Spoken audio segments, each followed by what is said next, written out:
Welcome to the 256th episode of the Video Games podcast, where we talk about any game at all, including new stuff, old stuff, and anything in between. If we are playing it, we'll be talking about it. Today we are recording on October 27th, 2021.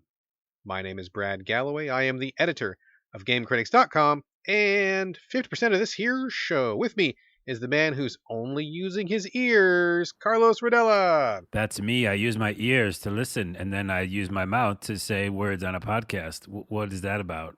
You are not using your eyes to see me today. Oh, there's no video today for this episode. Yes. That's right. We did horrible video last time, and today we're doing only sweet audio. I don't know about horrible video. Got a couple good clips out of it.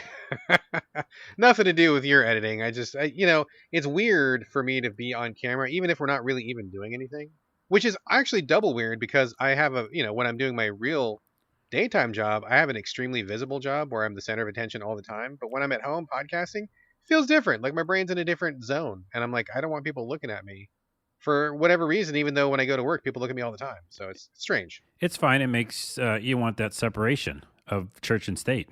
Yeah, that's probably it. I like church in one way and I like state the other way, and never the twain shall meet. Yeah, exactly. Let's get rid of that saying. As soon as I said it, it felt wrong saying. I don't want to say church and state anymore. I won't. All right, it is banned from the show. We will never say it again. All right, folks, we have, as per usual, a very, very packed show, and we've got a couple of Halloween selections coming up, which I think is great. Let's get things kicked off this episode with housekeeping. As y'all know, Carlos and I share a living space that is a giant house divided down the middle with a strip of duct tape. I have a few things on my side this week. Carlos, what do you got on your side? Well, I have a few things. First off is State of Play happened today. Oh, that's right. I missed it. I was super busy, which I'll talk about in a minute. But tell us all about it. Well, it's only a few things. Last time they did a State of Play, I was kind of like, it's not going to be much of a big thing. And then they released a ton of stuff. This time, it wasn't much of a big thing. So, oh, really? Yeah, kind of a bummer? Didn't mention a lot. Yeah, it's just a few announcements. But the number one thing that they mentioned that you're going to like quite a bit is the first thing they mention on the whole show. And it is Let It Die, Death Verse. Really? So what is that? Is it an expansion or is it a sequel? I don't know because I'm bad at my job. But I watched part of the trailer. I was actually doing something else as it was starting. And I said, what is this? Like, people were just like killing each other in like third person and running around. And was it a battle royale? I'm not sure. But then after they showed this trailer of just a bunch of third person, violence, it said Death Verse. And I was like, what game is that? And then it said, Let It Die. Interesting. I really loved that game when it came out. I played it for at least 200 hours, if probably closer to 300, honestly. I mean, I did a giant deep dive podcast about it. I think I wrote a guide for it. I mean, you are in love with that. I really got into it hardcore. I have some memorabilia from it. Our Instant Pot. My wife has an Instant Pot. I posted a picture of this a couple days ago. We had a custom decal made for the Instant Pot, and on the side of the Instant Pot is Uncle Death from Let It Die. So whenever we have a piece of beef or chicken, we throw it in the Instant Pot. We Let it die in there. Yeah, you let it die. I love that, and it's funny because I was thinking about that game the other day and wondering just what happened to it. It seemed to kind of just keep going without much of an end game, and I'm not sure that they were prepared to really end it. I'm not sure they knew what they were going to do once people finished it. And a live service game like that, you got to have kind of an end game. So I think they struggled a little bit. And I guess it's still running. I haven't checked in years, but I'd be very interested in revisiting that universe for sure. Well, I'm pretty sure as I re-look up the trailer, it is, I don't want to say Battle Royale, but it's definitely multiplayer. So It's a melee multiplayer survival action game is what they're calling it. And that's what I just saw as I kind of caught the tail end of it. It was like a bunch of, crazy looking characters fighting each other. And if you like that world and you like those characters and you can handle multiplayer, then you might be up for this. That's curious because the first Let It Die had a pretty significant online portion, but it was all asynchronous. You never fought another player in real time. You created a character and then the AI controlled that character for you against other people. So actually doing multiplayer, I don't know, interesting. I'd want to check it out, but I know that I don't have the time or energy to devote the way that other people do. And I would constantly be the noob who's getting killed because some people just can afford to spend 6 months playing a game, and I can't. So Right, right, interesting right. to see how that will balance out. Yeah, like you said, that asynchronous was like kind of a charm about the first one, I Yeah, yeah, think. it was kind of cool. It was kind of cool. So, the other thing they showed is We Are OFK, which is a very interesting concept, which I would love to see more of, which is there's a band, and I think they're just called OFK, and the game that's coming out is like a biopic game, they called it. Are you saying this is a real life music brand? Yes. Band? Yeah, Okay, yeah, a real okay. band. The band and a brand. Band. I know I stumbled on that word there. I Um, have never heard of them. Is it a new up and coming popular thing? I don't know. I'm old. no, it's not about being old. I haven't heard them either. They might be an indie band, and maybe I'm wrong, but I don't think I've heard them before. But the Okay. idea of the game is cool because essentially it's you're playing through the game as like the different characters from the band, and it's in a 5 episode series. But then you actually play like some of their songs and make music videos. I think from the songs they have, Hmm. and there's flirting and like sexting and like Is this a, romance stuff. a grown-ups game, or is it like a visual novel kind of presentation, or? They really didn't show what the presentation was going to be. There's a lot of cutscenes, a lot of there was some third person stuff. It's kind of a question mark on what it is. It really was kind of a cutscene heavy trailer, but yeah, it's just kind of a genre bending or bonding, either one. Either way, yeah. And you might Both. bond in this game because yeah, there's some romance. So yeah, anyways, We Are okay. Just check it out. Look at the trailer. I think you might dig it. All right, cool. I've never heard of it, but I'll check it out. And then they talked about Bug Snacks, and I was like, oh yeah, I never finished that game, so never mind. Since there are DLCs coming out. And then First Class Trouble, which is a game that's been on PC and they're bringing it to console. Oh yeah, that's kind of like a Among Us, but with like a more stylized, realistic presentation. Like you look like Richie English people or something, right? Yeah, totally. Yeah, It's yeah. and one person's a robot, or many people I think can be robots. It's robots Gotcha. and residents. And then my two favorite things were the last two favorite things they showed, or two things they showed, is Star Ocean, the Divine Force, a new Star Ocean. Okay. And if you don't know, I love Star Ocean series. It's a sci-fi RPG, which we do not get enough of. So I want that immediately. Even though it's an action RPG, it looked a little dated in the graphics, but whatever. If the playability is great. And they Sure. finally gave a really big update on Little Devil Inside. Oh yeah, that was one that really I think caught both of our attention when they showed it last year or 6 months ago or Yeah, something. yeah. It had a different name. Remember, he had to change the name for some reason. I think they had a representation of a character that I think some people felt was offensive to indigenous people, and Oh, I think that's that what he it had to go was. Yeah, back and yeah, yeah, change yeah. some of the graphics. The people, I believe, just were really sorry. They said nothing was intended, and I think they like immediately went back to change things, which is exactly what you should do. So good job on that. And I believe that's what the delay was. So Right. But it looks incredible and unique, and I just cannot wait for this game.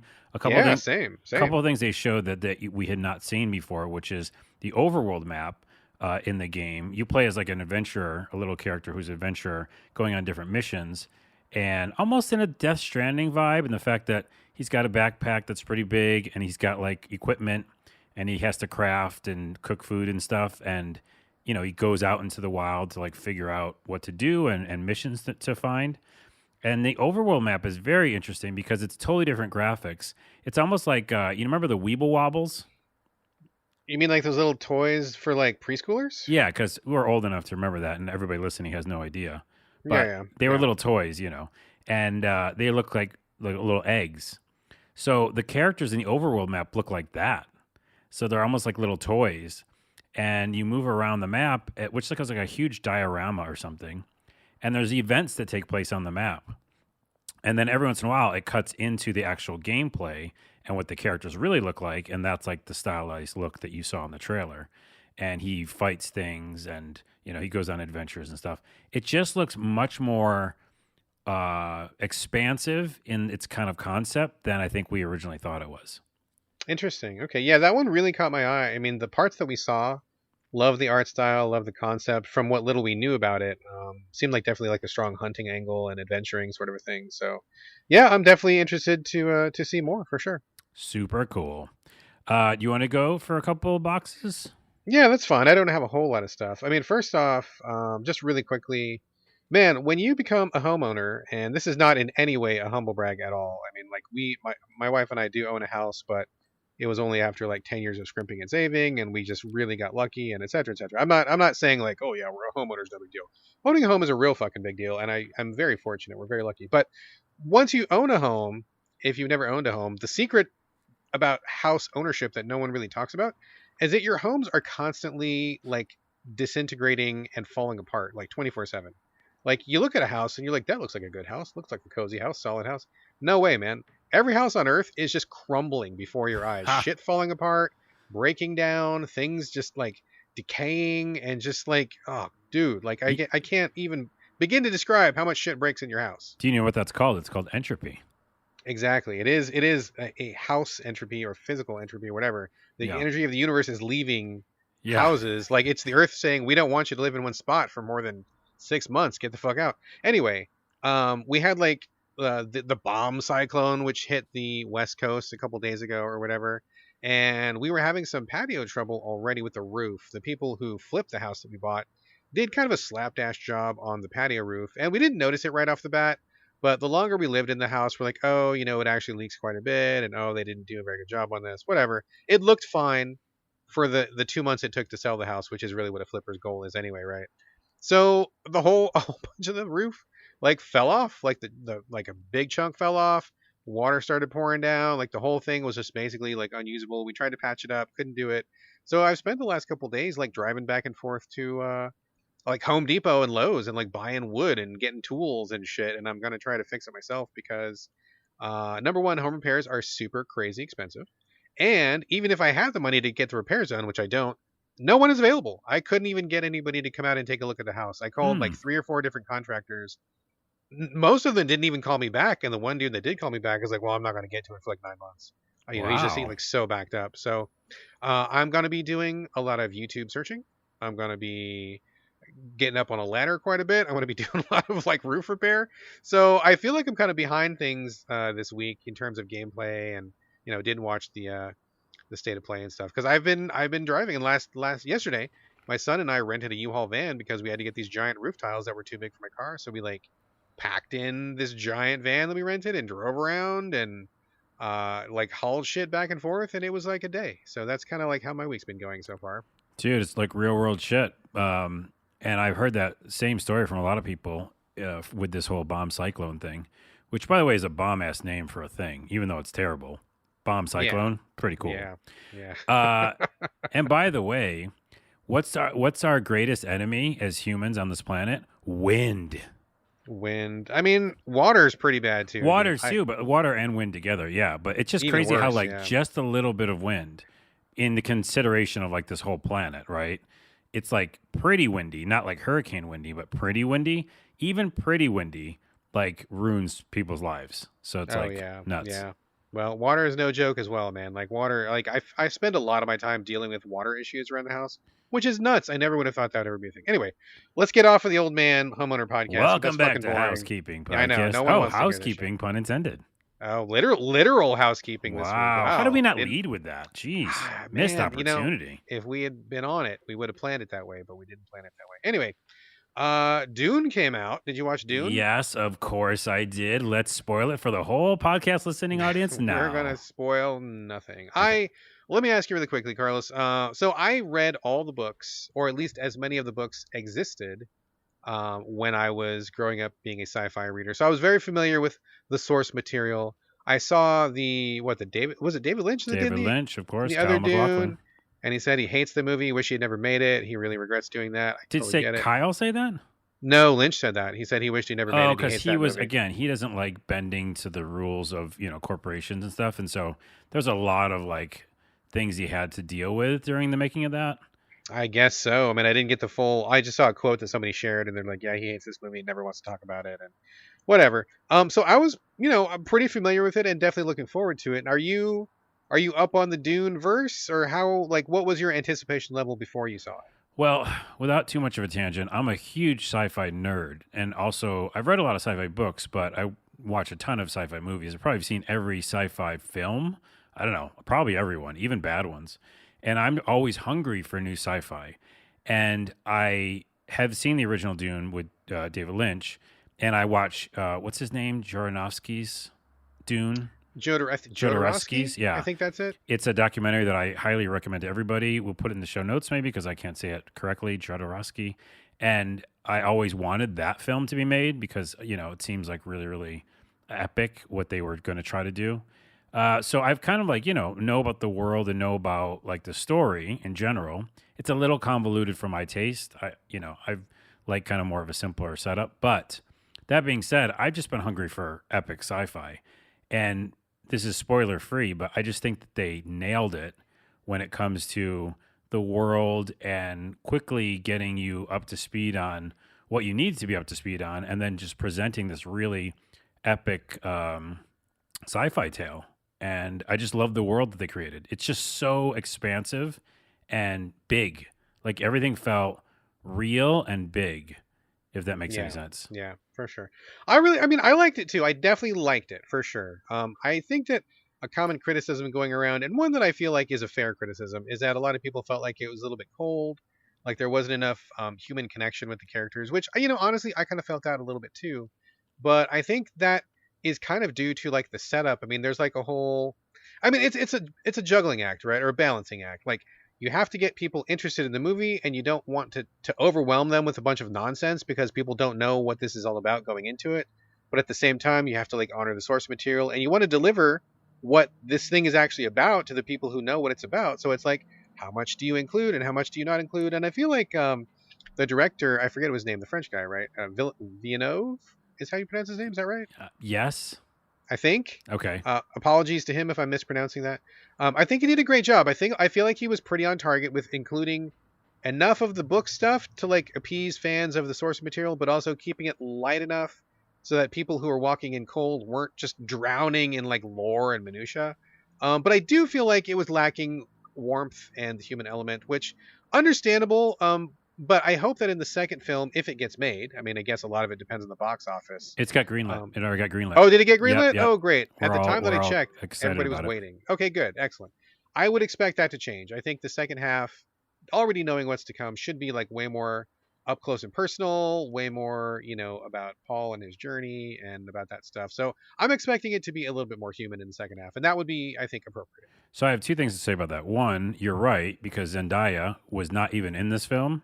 Barely any. Yeah, she's what's the name of the actual character? I always just call her Zendaya because I know her from that. Yeah, I don't know what her music. actual name was. I call her Zendaya as well. Okay, well, anyways, she's going to be in it, because she really wasn't in the first one, which Yeah. is a little bit of trickery with marketing because all the marketing shows her and, Chalamet or whatever together. Exactly. So they're not really in the movie together, but that's a minor spoiler. But to the other point, I don't know if I want to agree to disagree or whatever, but I just love the fact that it's cold because, yeah, there's a time and place for people to connect with characters in movies and books and stories and video games, and that's what we want lots of times. Then there's another time, which again is this thing that I'm like craving, which is I just want to exist near or in a world that's not our own. Right? There's not our own bullshit of like politics and left and right and liberals and conservatives, all that stuff. Yes, it's told in a different way, and there's still like a terrible overarching, like bad guy in this or bad, system on another planet, but it's foreign and it's alien and it's different. And I like that. And so for me, I love that it was just almost like I was looking in on a world. Right. And I didn't need to be connected to shit. Like I didn't. and by the way, and this is a minor spoiler, I shouldn't even say anything else. I won't say anything else about that. Yeah, don't spoil anything. But the point is, I don't think it's about the characters. I think this movie is about the mood. Right, the mood, and the tone, cinematography. the world. And yeah, I mean, think like Kubrick or something, right? Like this is just like I think it's a masterpiece. And like I don't say that very often. And similar, last thing I'll say is similarly to Blade Runner 2049, which I have on Blu-ray, and tangent, Blu-ray does look better than your fucking UHD digital streaming. So listeners at home, go buy some Blu-rays because they actually look better. Coming back from that tangent, like that movie is similar to Dune, where it's like, oh, yeah, there's character progression, I guess, but it's mainly about just watching what's going to go on in this world. Does that make sense? I mean, I totally get that. And I I think you were entirely correct, right? And I think that's what they were going for sure. Mm-hmm. But that's not necessarily my favorite kind of movie. Sometimes I can go for it, sometimes I'm not, and I definitely will like allow it this time. Like I think it's fine. I still liked it. It wasn't exactly what I wanted, but to be fair, I wasn't looking for this to be like a retelling of Star Wars where you really fall in love with the characters and you have like a lot of jokes and human moments. Like I wasn't expecting that either, but like a little, like a touch more warmth would have been okay. But I think also you are correct. It's about the vista, the Mm. size, the sweeping visuals. Like it makes sense. Yeah. So I definitely liked it for sure. I think my whole family really liked it. Even my 12-year-old, which was strange to me because I thought he was going to bounce halfway through being bored, but he stayed all the way through and he loved it. So I'm very excited for the second one. I really want to see what they want to do, and knowing what's to come, I'm very curious to see how they're going to cram whatever is left in that. I think they're only doing two, right? It's not a Yeah. trilogy. Yeah, just two. And that's the problem that Lynch had too. Like you were saying earlier, like there's so much exposition and like lore and stuff. Yeah. And what he tried to do, which is probably why he was frustrated too, is he tried to do like voiceover, straight up narration at the beginning of the Right. movie, Right. and it Right. just Right. doesn't work. So I think this is a better way to do it, where you're like, hey, we're not going to get you caught up on everything. You're just going to be in this place. So I can't speak highly enough of it, and I think everybody should check it out. Yeah, check it out. Check it out for sure. Okay, so that was Dune. One more thing from me, and then I'll kick it back over to you Whoa, to you have close so out this much stuff on section. your side of your I house know this is today. a very unusual. Just a really quick note. The game Mutazione, which we talked about on this show, you played it, didn't you, Carlos? I Yep. think you Yeah. liked it, didn't Yeah. I you? liked it. Yeah. Yeah. This was a narrative story about a girl going to an island because her grandfather is dying. She wants to reconnect with her grandfather, and when she gets there, it just so happens that everybody who lives on the island is a monster, but a friendly monster. And really, them being monsters has nothing to do with it. They just have trouble like any other person. They just happen to be monsters, even though they could have easily been other people. Really great story. One of my favorite games the year it came out. It's just really great experience. I think it came out 2 years ago. And I just got an email like yesterday saying, "Hey, we've still been working on it, and we actually have like an epilogue DLC. I think it's called the Pen Pal DLC. I don't know how it works exactly, but I mean, clearly they must know that anybody who's played this game probably played it 2 years ago, and we've all been kind of like away from it for a while. So from what I understand, you boot the game up, and it's like a separate mode somehow where you get letters from people you met on the island way after the fact, and they kind of just wrap up all their stories that got started. And I mean, that's not to say that the original game didn't wrap up. I felt like it was a great experience, but I guess they had more to say or just little extra bits. Hmm. So there is this new Pen Pal DLC, new aspects to the gardening, which anybody remembers that game. Gardening was really a cool part of that game. The characters are all really human and had great stories. So if you want to revisit that in a, I guess, condensed, slightly different format, it seems like a cool thing. I always have trouble coming back to a game after a long time when they put out DLC because I have forgotten what I was doing. I forgot who was who. I don't remember the buttons. But in this case, it seems like the developers were kind of thinking of that, which is great. I don't think enough developers do. And it seems like it's kind of tailor made for people who may have liked the game before and haven't touched it in 2 years and maybe want to, revisit it for just a little bit. That's cool. And I think that, like you said, more developers should do that, because once you leave a game, and this will come up later in the episode, you forget, like you said, what to even push on the controller. Totally, Yeah. dude. Totally. And Out of sight, out of so, mind. Yeah. and then also the story and the characters. But if it's a side type thing or something that kind of is a companion, that's a better idea, I think. I dig it. It seems like a cool idea. I have not tried it yet, and I believe, don't quote me on this, but I believe it's free to anybody who owns the game. I'm pretty sure. So check it out if you like Mutazione. If you haven't checked out Mutazione, definitely check it out. That's a wonderful narrative experience. One of my Yeah. favorites for sure. Good stuff. So the Pen Pal DLC. All right, that's all I have to say in the housekeeping. Carlos, you got a couple more odds and ends, don't you? Yeah, I have 3 or 4 more things. I'll get through them quickly. First off, Indie Gaming Guild. I love them on YouTube. Jeffrey over there on YouTube. Check out his channel. I just watch it kind of all the time now. And he always kind of like lets me know about all these new indie games. He just did a quick roundup of some good games or cozy games for Halloween time. Cozy games. Cozy Okay, games. like you need something warm and snuggly under a blanket kind of cozy game, or do you Yeah. mean cozy in the sense of like it's really tiny? No, like the first one. It's like a good example is Pumpkin Jack. Is that the name of it? I think, which is an action game. Action platformer, kind of a Yeah. PlayStation 1 era sort of a thing. Right. And then the other one that I love on his list, and you go back and watch it on YouTube for the rest of them, but is Costume Quest. which is a Oh yeah, great yeah, little Costume cozy Quest. game. Sure. Yeah. Boy, I haven't thought about that in a long time. I know, and I played it when it came out, and it came out on Halloween, I believe, and it's all about trick or treating. So, and then they even did DLC for Christmas, where it's about like going around getting candy canes and Christmas stuff. So Oh. I love that, and I would like to see more games like around seasonal stuff. If you can pull it off, it's kind of cool. So go check out his list over in Indie Gaming Guild on YouTube. Cozy Halloween time video games. Excellent. Okay, sounds cool. Some scary housekeeping I wrote down. Haunted. Scary Yeah, I did. I housekeeping. wrote said scary housekeeping. Haunted Chocolatier is a new game from the guy who made Stardew Valley. Oh, it's coming, right? It's not out It's yet, not is out it? yet. No, no, no. Okay. But they just released a trailer a few days ago, I think. And so, I mean, what a cool concept. Haunted Chocolatier. I'm in. Making chocolate and getting scary, and it's Stardew Valley. I mean, I don't know anything about it other than the guy who did Stardew Valley did it. And I got to be honest with you, I have not played Stardew Valley, but I think I bought it like 4 times. Oh, I keep jeez. I keep meaning to play it, and I think I own it on literally every platform. Plus, I think my wife bought it. But my wife loved it. My son loved it. I feel like it's something that I would love. I just haven't made time for it. But I'm definitely excited to see what this guy's doing. I mean, everybody that talks about Stardew like has nothing but love for it. Yeah, and I think that like it's a Harvest Moon type game. You just lose yourself in it and plant stuff and find things.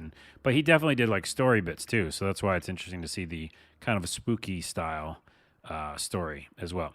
So the other one was Resident Evil Oculus Quest. I need to play that because I have an Oculus Quest and people are talking about it now. I remember I talked to you about it like 2 months ago and said I needed to play this because everybody's gonna be talking about it.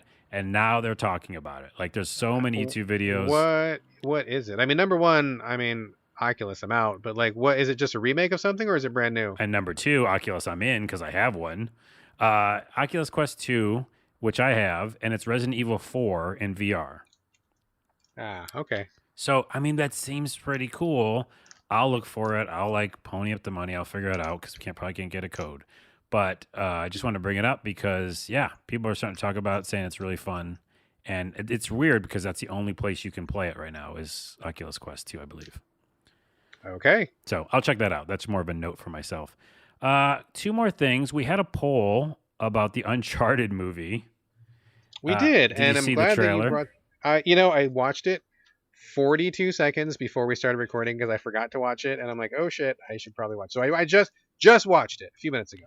What'd you think before I look at the poll and see what other people Okay. think? Here's what I think. I have played Uncharted 1 and 2, and I'm pretty sure I played 3. Did not play 4. Did not play the one with the 2 ladies, although I bought that one and I'm looking forward to it. But like, I'm not precious about Uncharted, right? Like, I think it's okay. I definitely don't think it's as good as people say it is.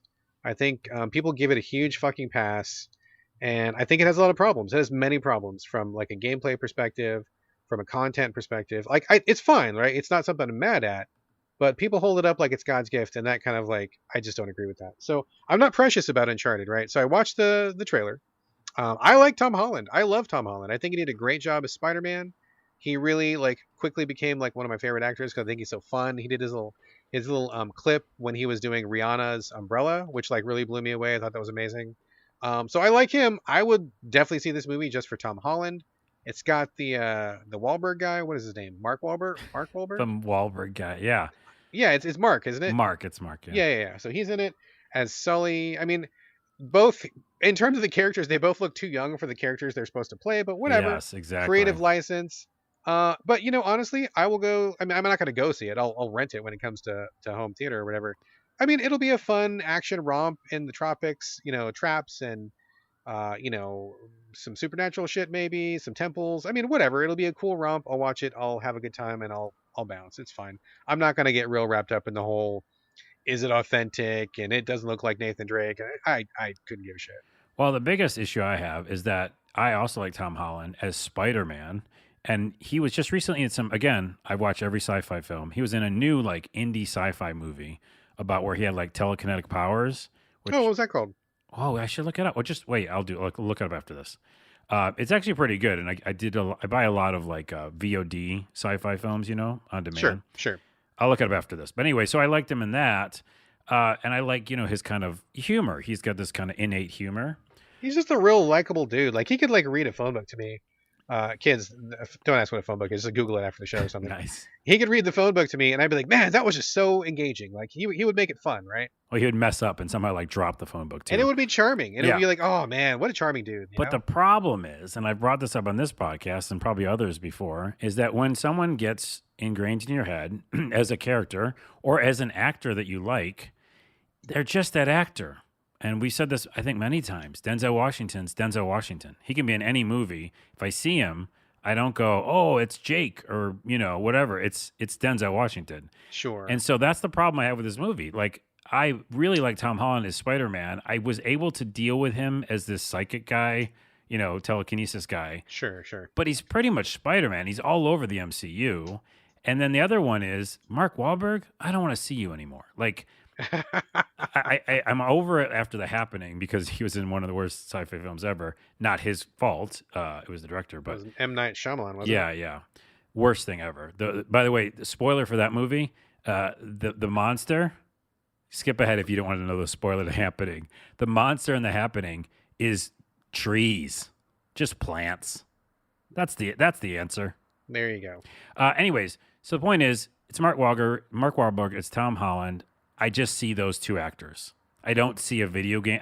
So I'd much rather have this been unknown actors, first-time actors, and then I'd be all in because then it's an interesting way to kind of experience a movie, video game franchise. But for me, I don't want to see it now because those two are who they are. And yes, they're the wrong age. Like anybody who's played those games, they're just really off with the age. They're really young sized them. They just lopped like 20 years off of each character minimum. Right, but they didn't even do that. It was just a money thing. Like they were like, how can we get the most money for, return on this movie? We'll put this person who's like blowing up right now and then we'll have a reputable. Anyways, our poll on Twitter was yes.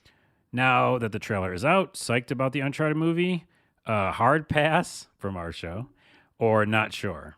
And the answer is hard pass. Really? 57% hard pass, 31% not sure, and 10% psyched.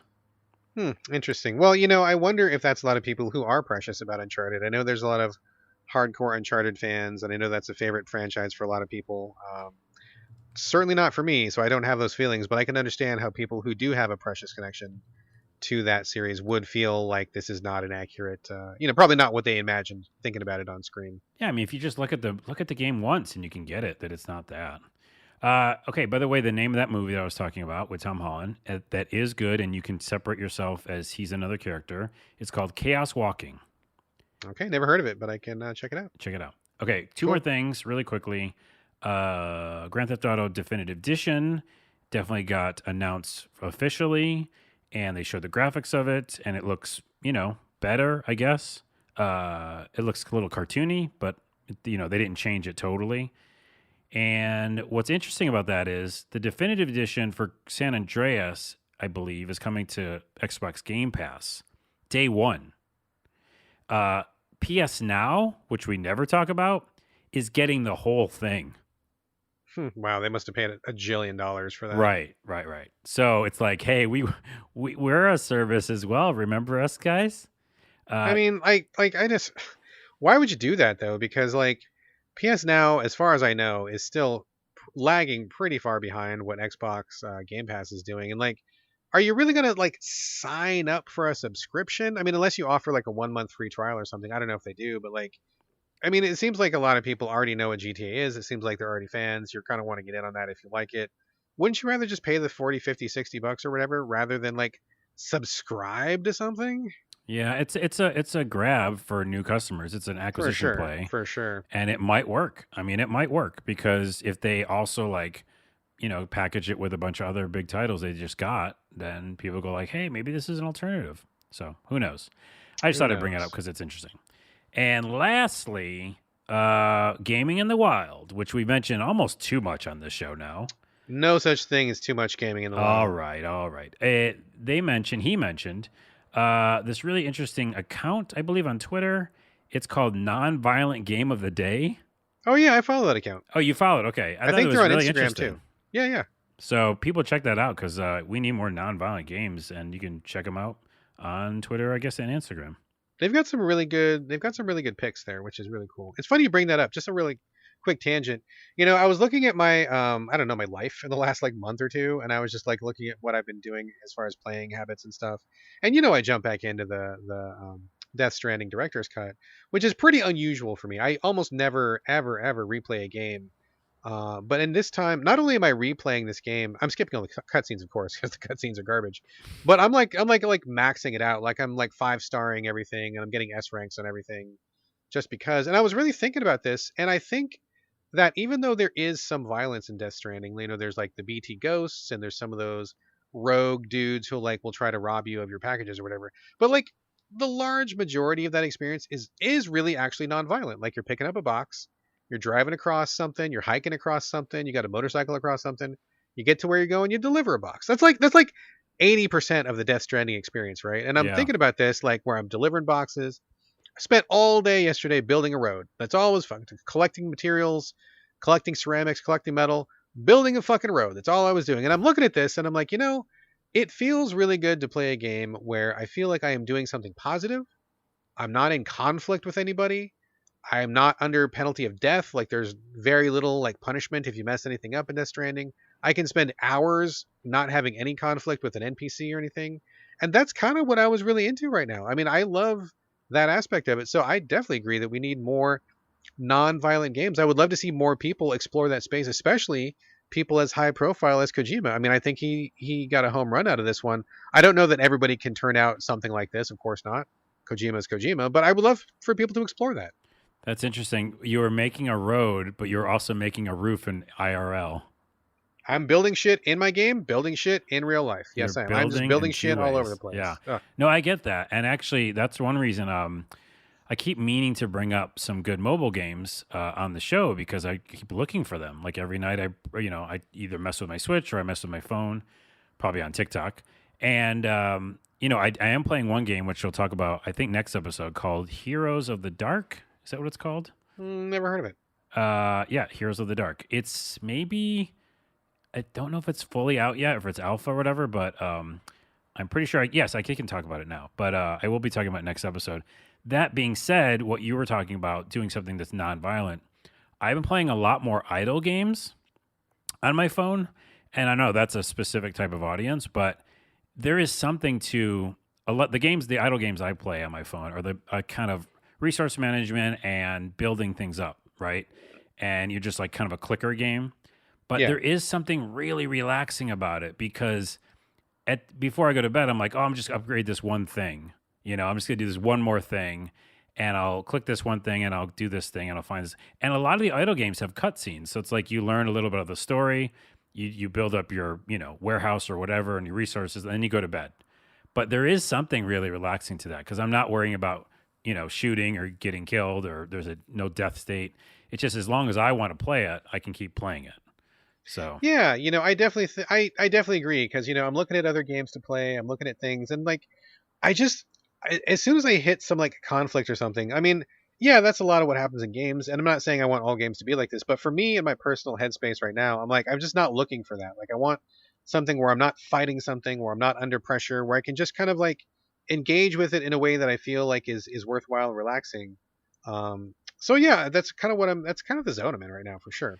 now let's take a real quick hard left turn and me talk about Far Cry 6 for 2 seconds. Ah, yes, the perfect example of that genre, the relaxing, chill, engage with it as you will game, Far Cry 6. Yes. And weirdly enough, that's exactly what I'm doing. You went back to Death Stranding after you beat it. I went back to Far Cry 6 really quickly after I beat it because there are like insurgency missions, which I've mentioned last episode.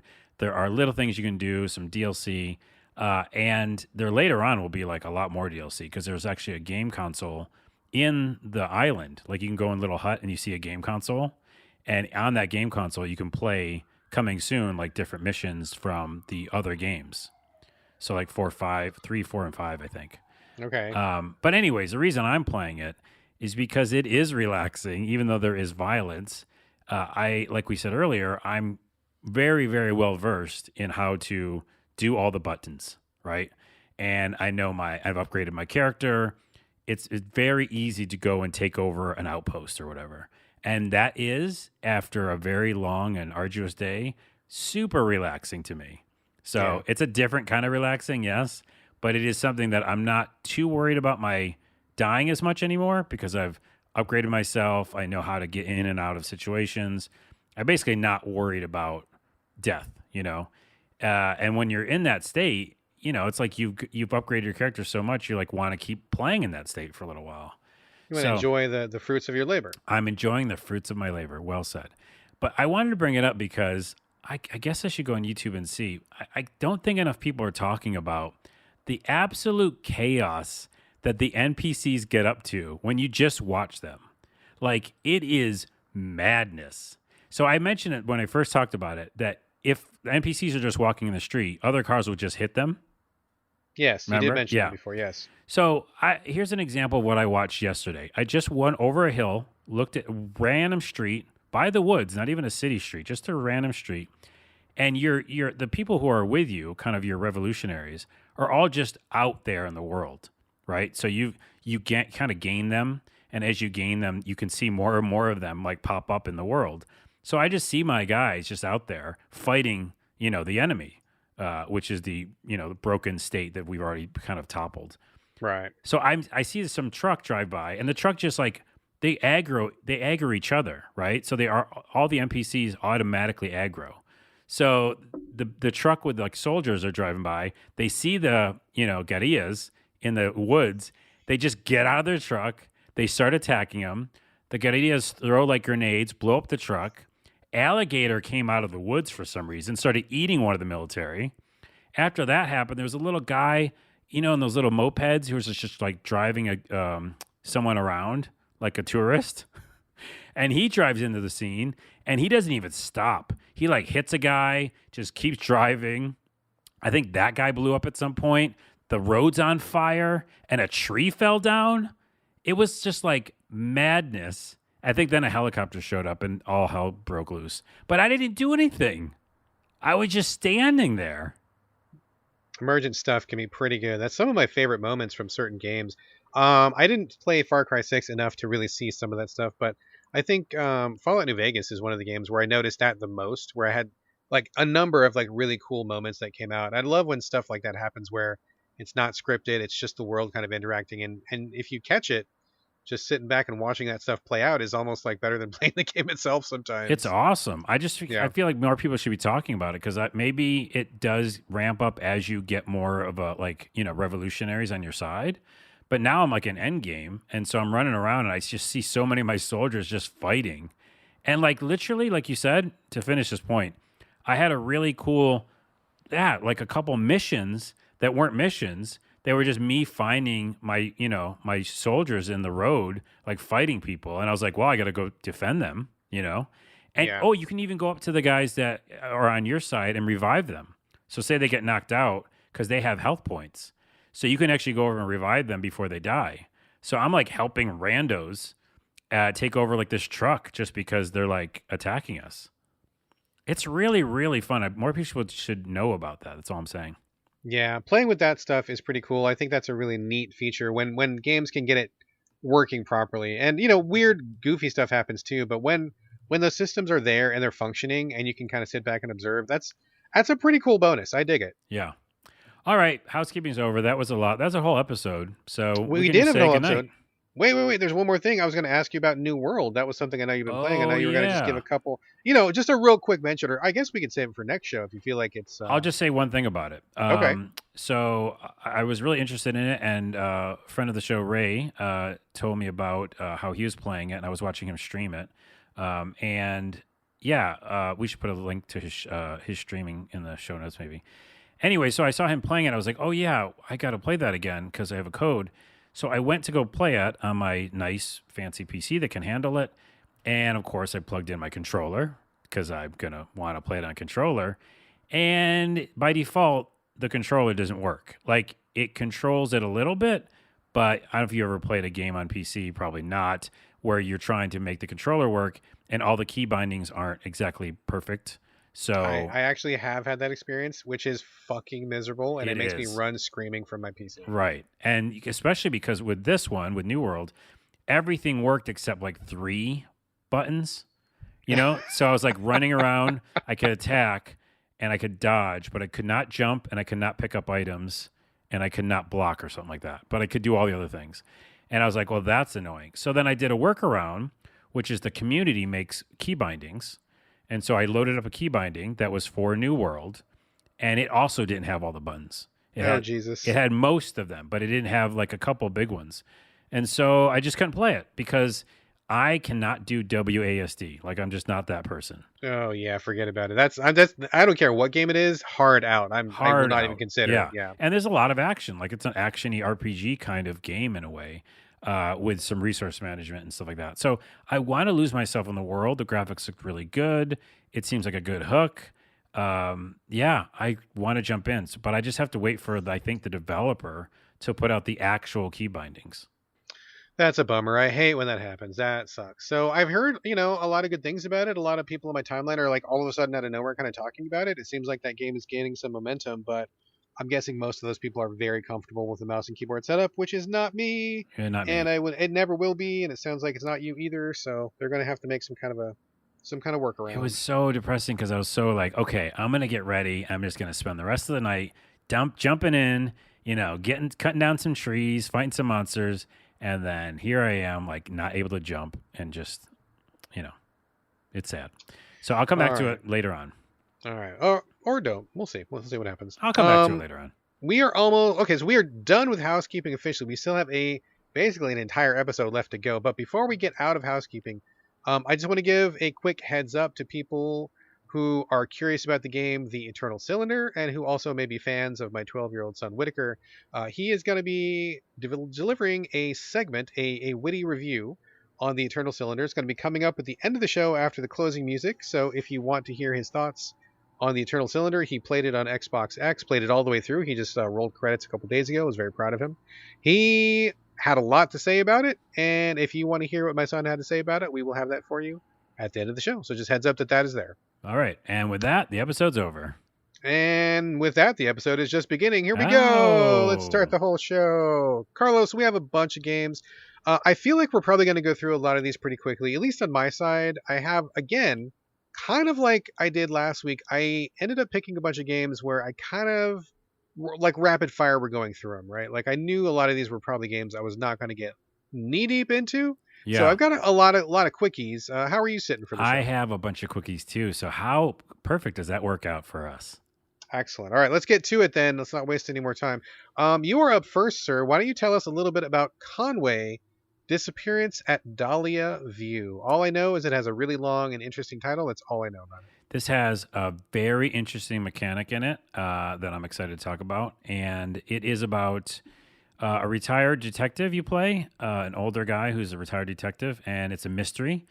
Think Sherlock Holmes type games, if you ever play those. First person, third person? What are we talking? It's kind of both. So it's first person in one mode, and it's third person for a lot of the other mode. And Okay. it's a puzzle game, right? So these kind of games, you go to first person, I guess you can call it that, but where you're like solving things, right? You're like putting your mouse or controller on things and opening up things and, not combining things per se, but moving things around in the world. I got you. So there's a kind of adventure element to it there, as well as an actual first person mode. And then there's a third person mode when you're moving your character around.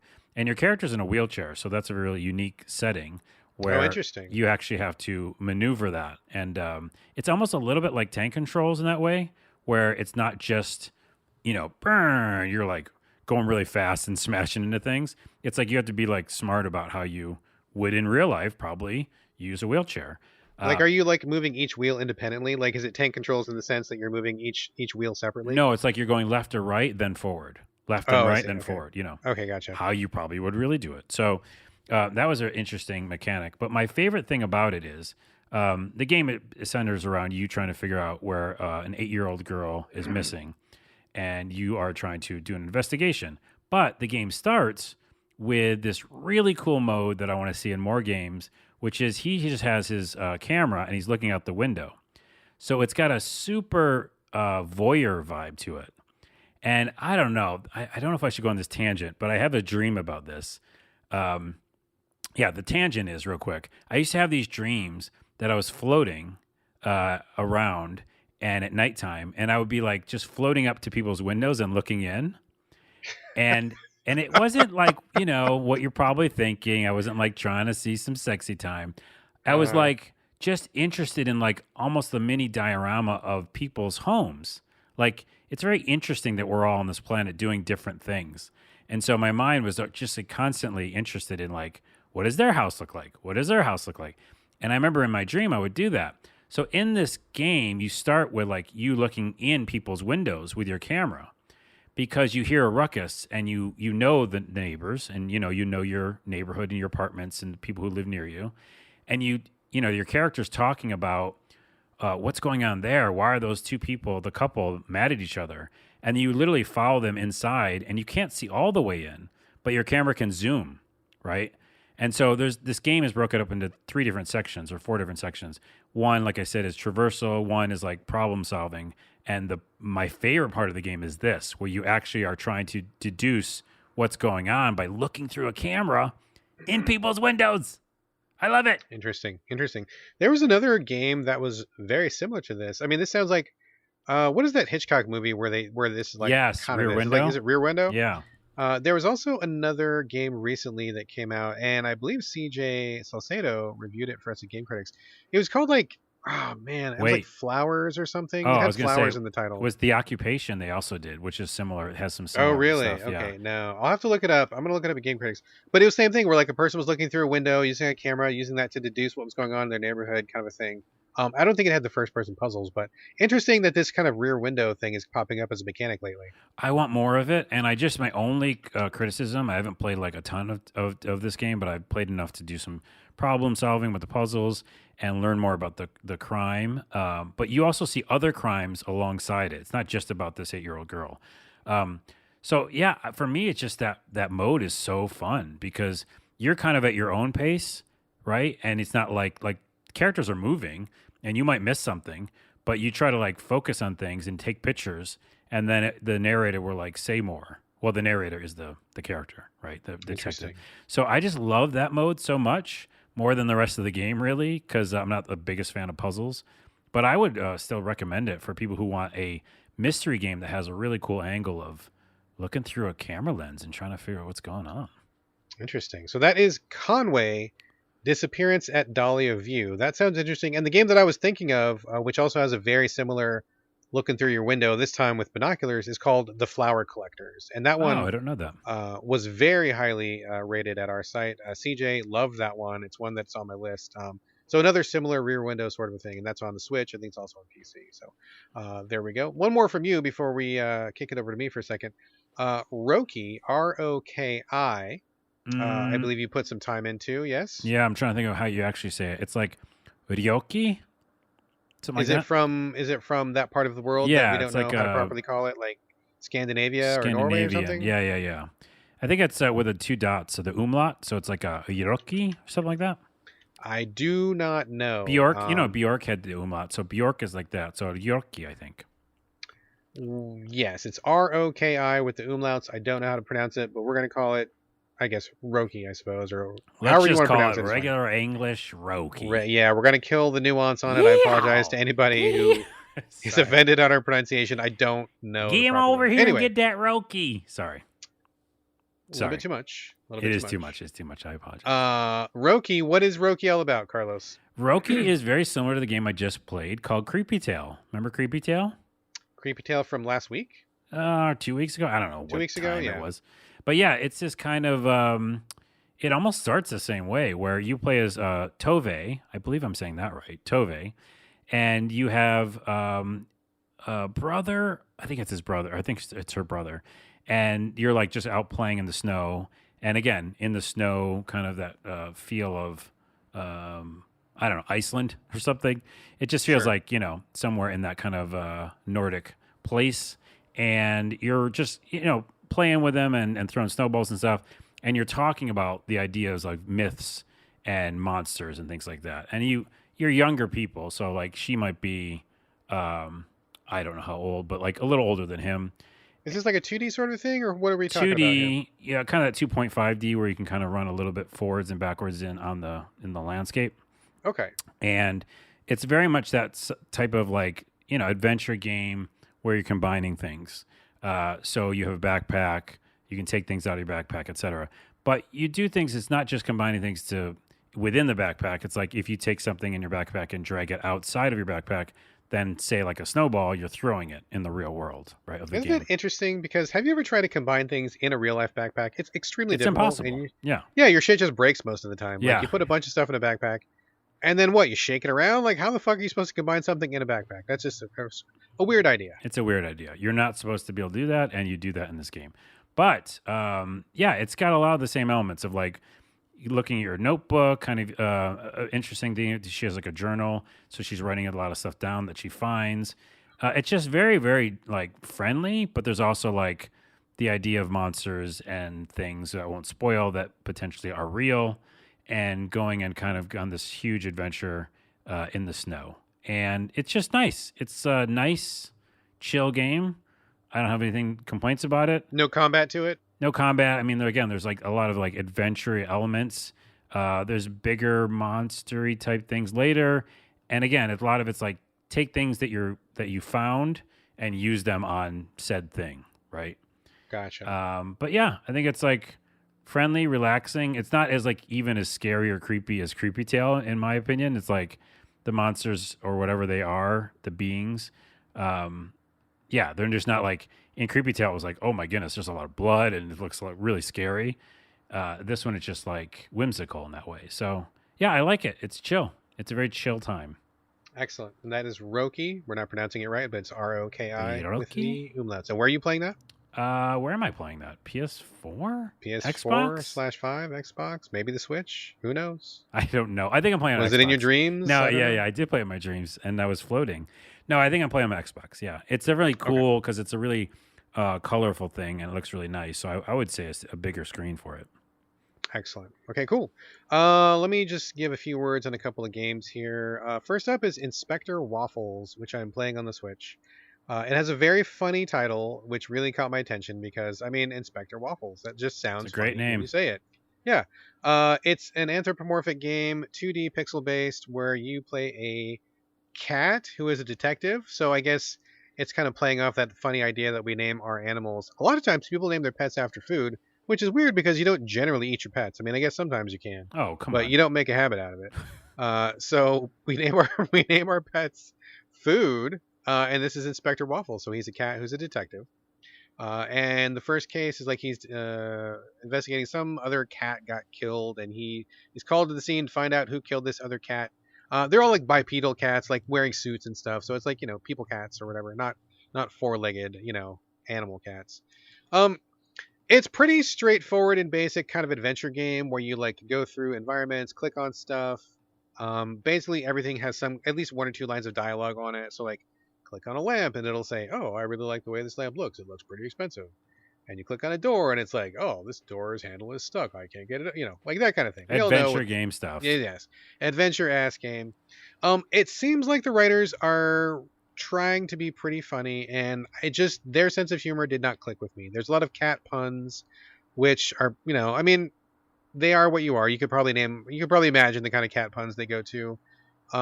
I just felt like it was a lot of talk, and I wasn't laughing very much. I just didn't think it was very funny. And so what ends up happening is you're just clicking on a lot of dialogue, which ends up not landing while you're searching for, whatever item. And like right off the bat, like I wasn't getting like the craziest like Looney Tunes cat hair mustache puzzles, but I was getting some where I was like, okay, this is kind of annoying. Like I had to open up a door handle, I think, because the door was stuck, and it was like I needed, it was like a tennis ball and a, I don't know, windshield wiper or something, and you combine them, and then I was like, okay, this is dumb. Like, why didn't you just bust the door down, or why Yeah. isn't there just a key or something? So I kind of got off on the wrong foot in a couple ways because it wasn't funny. Plus the puzzles were kind of putting me off. And in fact, in the very first level, I had to look up an FAQ because I got stuck because I just could not figure out Oh, what I that's was the supposed to worst. do. Yeah, that's the worst. When I got to go to an FAQ, like Steam is running out, right? So I mean, It was a straightforward kind of detective-y adventure game with cat people. If you like cat people, if you're a furry, if you like that stuff, check it out. It lost me pretty quickly though. I'm not a big fan of adventure games, and I'm not. I don't have a great love of animal people, so it just maybe not for me. Not for me. Real quick on that cat tangent. I am usually in on whenever anybody says, "Hey, there's a video game and it's a cat in it." I'm like, "I'll play it," because I definitely like anything to do with cats. Cat Quest, which I mentioned on this podcast a long time Yeah, I've ago, mentioned that. Yes, and I believe there's a Cat Quest 2. there is. There is. I never got tired of their cat puns for some reason. The game is full of cat puns, and every time like someone like talks or makes a joke or like hits another cat, like do this little purr sound or whatever, this meow sound, and it is hilarious every time. If you want cat puns, go check out Cat Quest. Well, if that's the case, maybe you should check out Inspector Waffles. You might get a lot more know out of it than I did. but I don't like it. I mean, if it's got to be the Yeah, right it's kind pretty of adventure adventure-y. game. Yeah. It's pretty adventure-y. It's not the good kind, I don't think either. So, that was Inspector Waffles. Bounced off of that pretty quickly. The next one is called Rift Adventure. This is a 2D pixel-based kind of an action platformer where you start off the game as like partners. You're some kind of animal people, and I didn't plan that. I didn't mean to play Jeez, two for someone animal who people doesn't back. like that. I know. I'm not really a fan of it. I'm just really not. And I ended up playing two back to back just on accident. Your partner gets kidnapped or something by this evil skeleton ghost, and you need to go after them. So you go through these little kind of straightforward, basic 2D platform levels, collecting resources. You come back to like a hub town where you kind of improve your gear and stuff. But it just felt very straightforward and basic. Like the combat didn't have a lot of nuance to it. Didn't feel very good. Platforming was fine, I guess, but it was just very straightforward. When you get back to town, it was the kind of thing where you buy like a sword, but it doesn't look different on your character, so that was like an instant bummer. I mean, it just was like, if you want to just play a very basic, I mean, I wouldn't be surprised if this was like someone's first or second game. So, I mean, cool, good on you. But I mean, dude, there's like so many like world class platformers out there right now that Yeah. it's really hard to make an excuse to play one like this. I mean, not that it's bad, but just like the competition is so thick right now. I mean, I played it and it was fine. It worked. It was okay. It did what it needed to do, but it didn't really bring anything new to the table and it didn't really catch my attention. So I bounced off of that also pretty quickly. Although, I mean, it is what it is. You want a 2D platform adventure. There you go. Rift Adventure. Played that on PS5, I believe. Oh, can Carlos, I say something? Oh, yeah, sorry. yeah, please. Always. Back to Roki. Oh man. Yes. Everyone's like mad at me for even trying. Okay, we're going back to Roki. All right. Just yes. real quick, I want to say, it is a Nordic kind of myths and stuff like that, and it is a Scandinavian wilderness, so it's like based on Nordic folklore. Just want to clarify that. Okay, cool. Excellent. Thank you for the note. Yeah. And since you are already talking, let's keep it going. I Let's am keep that talking. mouth moving. Corpse Party. Ooh. This is, man, there's been a couple of these so far. I want to say the first one came out on 3DS maybe a while. At least it's been around for a while. Maybe it could have been Could have been SNES PSP. by the graphics. No, I mean the graphics, yeah. It's a 2D top-down sort of thing. It might have been a Vita game, or maybe it was a PSP game, possibly. My memory's a little bit hazy on this. But all I know is it's Halloween, it's spooky time. I know that Corpse Party is kind of a Japanese, kind of a school-based sort of horror thing. Yep. Tell us about this Corpse Party. Is it a new one? Is it a remake? Like, what is this Corpse Party all about? Oh, I couldn't tell you if it's a new one or remake. I don't do homework on this damn podcast. But I am looking at the Wikipedia page for Corpse Party, and it says this game came out a long time ago. I was not wrong. 1996, motherfuckers. Wow, that long ago? For the PC 9801. You remember that Jesus. console. I don't even know what that console PC. is. I know I didn't play it there. They must have ported it at some point. It was followed by two remakes, Corpse Party Blood Covered, which was released for Microsoft Windows in 2006, and Didn't Corpse play that Party one. Blood Covered Repeated Fear that came out for the PlayStation Portable PSP in PSP. 2010. So maybe it was that one. I don't think that's the right title, but I know that seems about right. I think I might have played it on PSP. Another sequel titled Corpse Party 2 Dead Patient was created for the PC by Grindhouse. It looks like the developer jumped around a bunch. It's not just the same people making these games. But this specific game is, the graphics look like SNES, essentially old school graphics, but with when you're actually playing the game, your character's like little Zelda super deformed little characters, and the actual Head and Shoulders kind of anime cutscenes are like anime, or Right. they look like that. And so what the game is, a very similar story to a lot of like this Japanese horror, which is, hey, we're in a school, it's probably haunted, there's probably ghosts, some of us might die, and that's the whole game. Like that's kind of a lot of games. There's I think a ton Yeah. like that. And so it's that, but it is also that thing where, I've been playing a lot of creepy games for Halloween, and you look at this on the graphics in general, and it looks like an SNES game or a PC 9801 game. And so that's not scary, right? There's no scary there. But that's what is interesting. I've already reviewed games this month that are supposed to be scary and have really good graphics that should be scary and aren't. This is actually more creepy than a lot of games because it's just that like mind fuckery they do to you. Because in the beginning, minor spoiler, it looks like everything's going to be kind of a Persona game where it's about relationships, and they really talk about all these kids at this school, and they're talking about like taking pictures together, and it just seems like jovial, right? But by the name of it, it's going to get real bad all of a sudden. But There's they gonna be a like party, and there's gonna be corpses. there's going to be corpses. But it's interesting. It's similar to Creepy Tale and some other games. It just ramps it up a notch real fast. It's like there's an earthquake, you fall through the school, you're hurt, you're limping, you don't know where your friends are, and it's like, and there's gonna be blood all of a sudden, and you've got That sounds exactly like the one that I played. So this must be a Really? remake then, because that falling through the earthquake in the school and Yeah. stuff. That sounds like exactly what I Although played. again, that's a lot of like actual Japanese horror movies too. Like I mean, fair point. it's like, fair oh point. wait, we're not here, but we're in the past, but we've fallen. There's a lot of falling and then arriving somewhere, and you're like, where are I we wonder if now? that's a cultural thing in Japan. Like falling is a thing that happens in Japan. Maybe they have a lot of like weak ground. I was gonna and people say, are what's it constantly based on? falling. Yeah. I don't know. A lot of tectonic activity. Fear over of there. earthquakes, yeah. Anyways, I just found myself being a little creeped out because I wear my headphones all the time when I play games.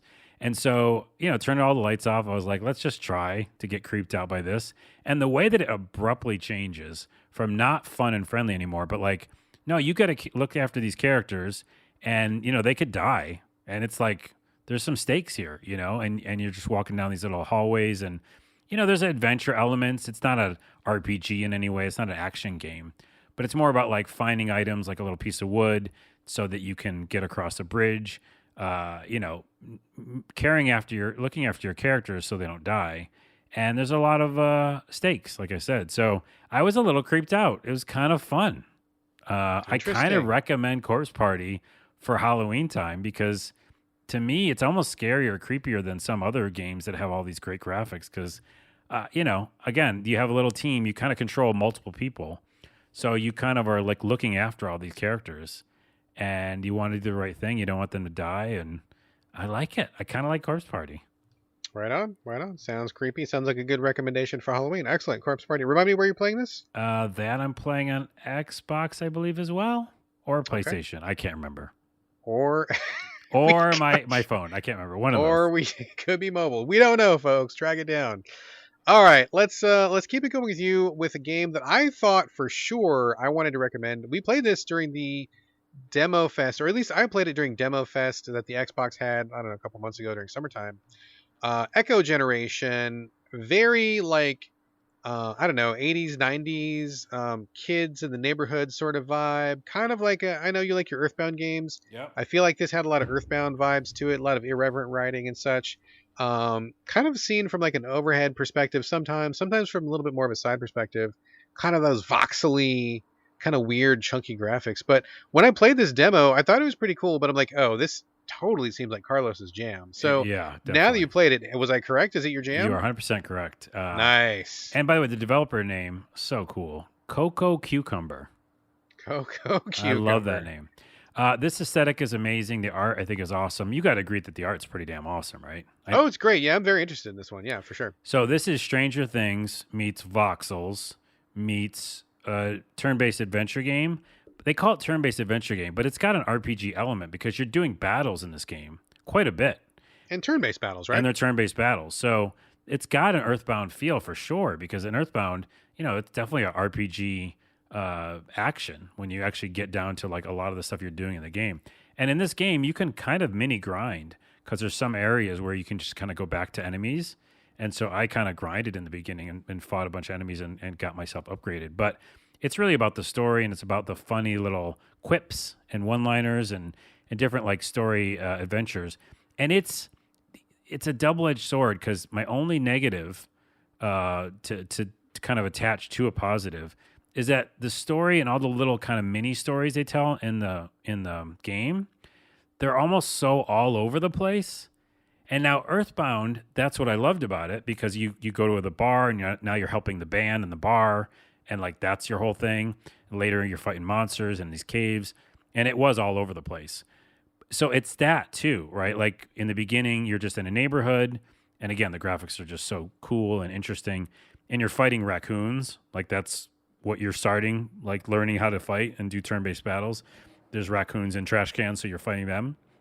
But then later on, you're talking to a guy who, is stuck in his mobile home and he doesn't want to leave, and you have to go like find him something so he'll leave. Then there's like people in a treehouse, and then there's like you got to find Christmas lights for somebody, and then there's giant rats, and then it gets weirder and weirder, and so it just keeps getting weirder and more diverse, which is cool. But it's also like you have to be ready for that. You know what I mean? I guess I wonder, because that was one thing. I think I've only played like 20 minutes of Earthbound or something, but that was like my big takeaway, was it had that kind of vibe to me. So I guess, what is the difference between, like, why did it work for you in Earthbound, and why is it maybe giving you a little bit of pause this time around?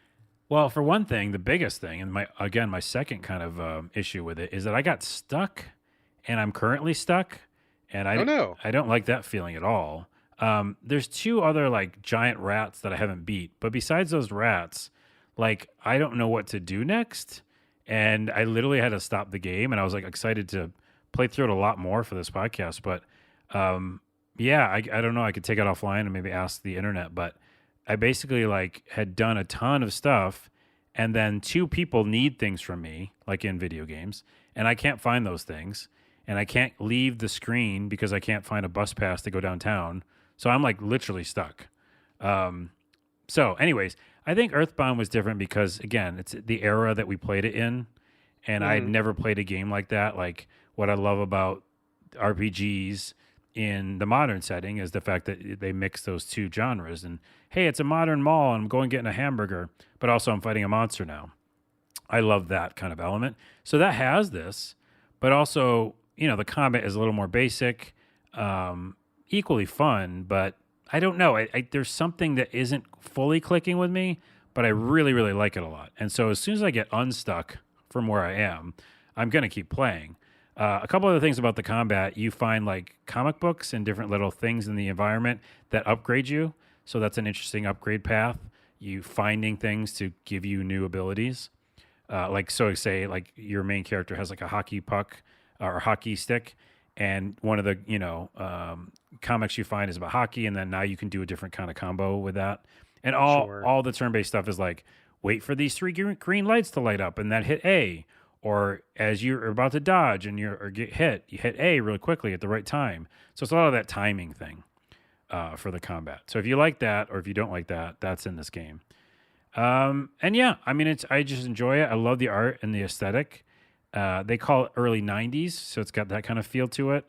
TV on with the cartoons playing, etc.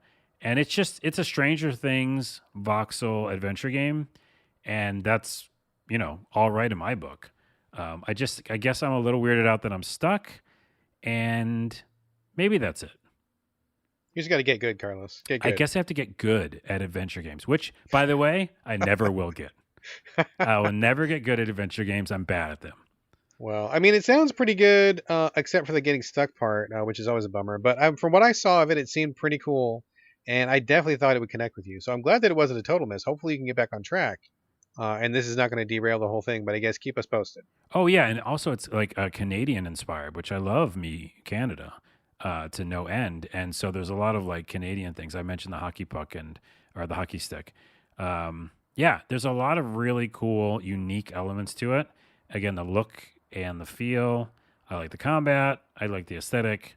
I'll get unstuck and I'll bring it back up on the podcast. All right, sounds like a plan. All right, let me talk for a minute here about The Big Con, playing that on Xbox X. This is a very interesting, unusual thing. It's an indie game. It is hand drawn, like all the graphics look like drawings, like if somebody had drawn with markers on a piece of paper or something like that. It's got a cool, very cool look to it. This also has kind of a late '90s vibe to it, I think. It totally has Um, a 90s vibe. yeah, that's exactly where I'd put it in. This is a really strange one. It's about a girl whose mom works in a video store. And if people don't know what that means, a long time ago, there were stores that had videotapes in them, and you'd have to go and give somebody money and borrow a tape, bring it home, watch it, bring it back. I know that sounds crazy, crazy talk right now, but that was a thing that used to happen back then. Watch the documentary about the last blockbuster, and The you'll last learn about it. blockbuster, Yeah. yes. I actually want to watch that. That seems Oh, pretty you've interesting. I not haven't seen seen it it? What a yet. Not yet, treat! not yet. What a Don't spoil treat! me. It's good. Don't spoil me. Okay.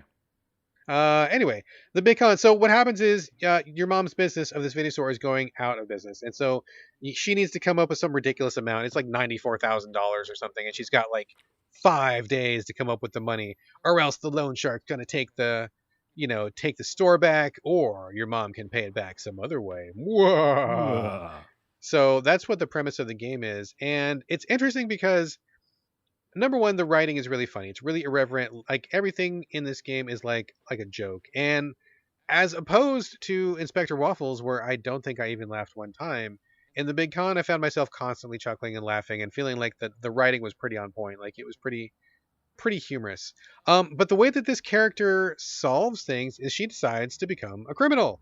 She meets people. It's such a weird left turn. I wasn't sure what this game was going to do. But like you meet some sketchy guy in the park and he's like, "Hey, you want to learn how to pickpocket?" And you're like, "Yeah, I do." And you just like start pickpocketing. And then he's like, "Hey, you want to do some bigger scams?" And you're like, "Yeah, I do." And you get on this weird guy with a bus, you go to another town and you like start scamming people left and right. Like you're like doing confidence scams, tricking people, you're lying to them, you're stealing their money. Like Hmm. all sorts of like weird stuff. Very strange. Like I just was like constantly like, am I really ripping these people off? Am I really doing this like confidence scam in this mall? Yes, I guess I am. I Uh, saw real quick. Full disclosure, I saw like a review video of this, and yeah, that's the first thing I was like, that's the weirdest element of this whole thing. It looks cool and it seems like really funny, but you're just stealing from people the whole game.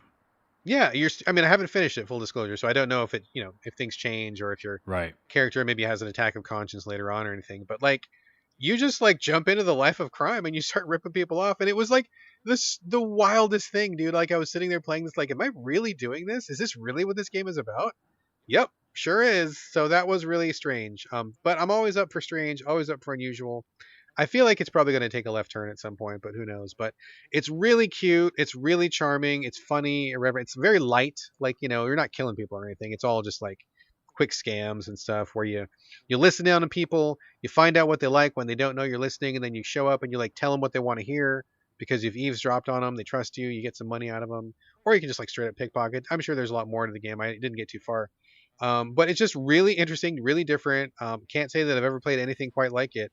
And if you like indies or you like weird, I mean, definitely check this out. This is weird with a capital W. Yeah, I want to check it out. I'm so like torn about the stealing thing. I would never do that in real life ever, but it's a video game, and I do love '90s aesthetic in a video store. Fun tangent. I used to manage a video store Nice. because I'm I used to work in a super video old. store. All right, there we go. Anyways, yeah, it looks really cool, and I love the art aesthetic. So I still might check it out, even though it's really weird that you're stealing the whole time. Yeah, it is really weird. It is genuinely weird. This is a video game. You're not actually stealing anybody's info, but I will say I did feel kind of wrong doing it when I was playing it, and I was like, this is such a strange feeling that this game is evoking in me, where I feel like guilt over this totally fake action that is Hmm. not harming anybody in real life, but I feel guilty for stealing. Really weird. Yeah, but it is like again, we're like always playing every game for all these different experiences, and it's a different, unique experience. Absolutely, absolutely. So the big con, I really like it. I think it's really cool. I think it's really different. I give it a thumbs up. And if you like weird, check it out for sure. The next one I'm playing is called Cards of the Dead. Playing this on Switch. I just kind of randomly grabbed this. I wanted something that was light and quick that I could play before bed. You know that because that's what I do. That's That's how I what you do do. things. Wanted something that wasn't too in depth. Didn't want much story. Just wanted just some gameplay. So this is kind of like a apocalyptic, like zombie apocalypse themed card game, but it is not a deck builder. And it's, I don't know this. It's not even. I mean, I guess it's a roguelike, I suppose, but it's basically what happens is you start off as a character, and there's like no explanation, no tutorial in this game at all. It just starts. Just figure it out. Just start. Just do it. And I was trying to figure out what was going on. So like every time you take a turn, like you, okay, so I'm not even explaining this right. You start the game, and there's like a series of cards in front of you that are face down. You need to turn them face over, and every time you turn one face over, it infects you with one level of zombie virus. So you start off with like 10 health and 10, I guess, I don't know, resistance or antibodies or something. Um, if you turn over a card, you lose 1 degree of zombie resistance. And like after a couple points are gone, like your guy starts to look a little bit more zombie. So there's like a little portrait of him where like he starts out looking healthy, and then he starts to look a little sick, and then he looks like worse. And then when you're almost dead, he looks almost like a zombie. Um, so every time you turn over a card, you lose 1 point of resistance. And what you really want to do is you want to find cards that give you resources and find the exit card. So you can find food, which restores health. You'll find syringes full of zombie antidote. You can inject those in yourself and give yourself a boost. You can find weapons, and you can find tools. And I think that's all you can find. And you just kind of like turn over the cards. And the point of it, it's like it's really mechanics based. Turn over more cards than you are. No, wait. You know, I can't even explain this. You want to turn over more cards and lose less resistance to the zombie virus. So you want to keep ahead of that curve, right? You want to be finding antidote while you're turning over cards. You don't want to turn into zombie. If you lose all 10 points of resistance, you turn in zombie, game over. If you encounter zombies, because sometimes there are zombie cards, they'll hit you for some damage. And if you lose 10 points of health, you also die. So it's just very simple, very straightforward. Turn over cards, hope you find something good. If you find something good, use that to keep going. Keep going, turn over some more cards, find some more resources. It's very mechanics based. Doesn't So sound fun to me, but go on. it's interesting. I'm interested, and I have not finished it yet because I just have not been able to finish one run. I'm gonna keep trying. I want to finish it at least once.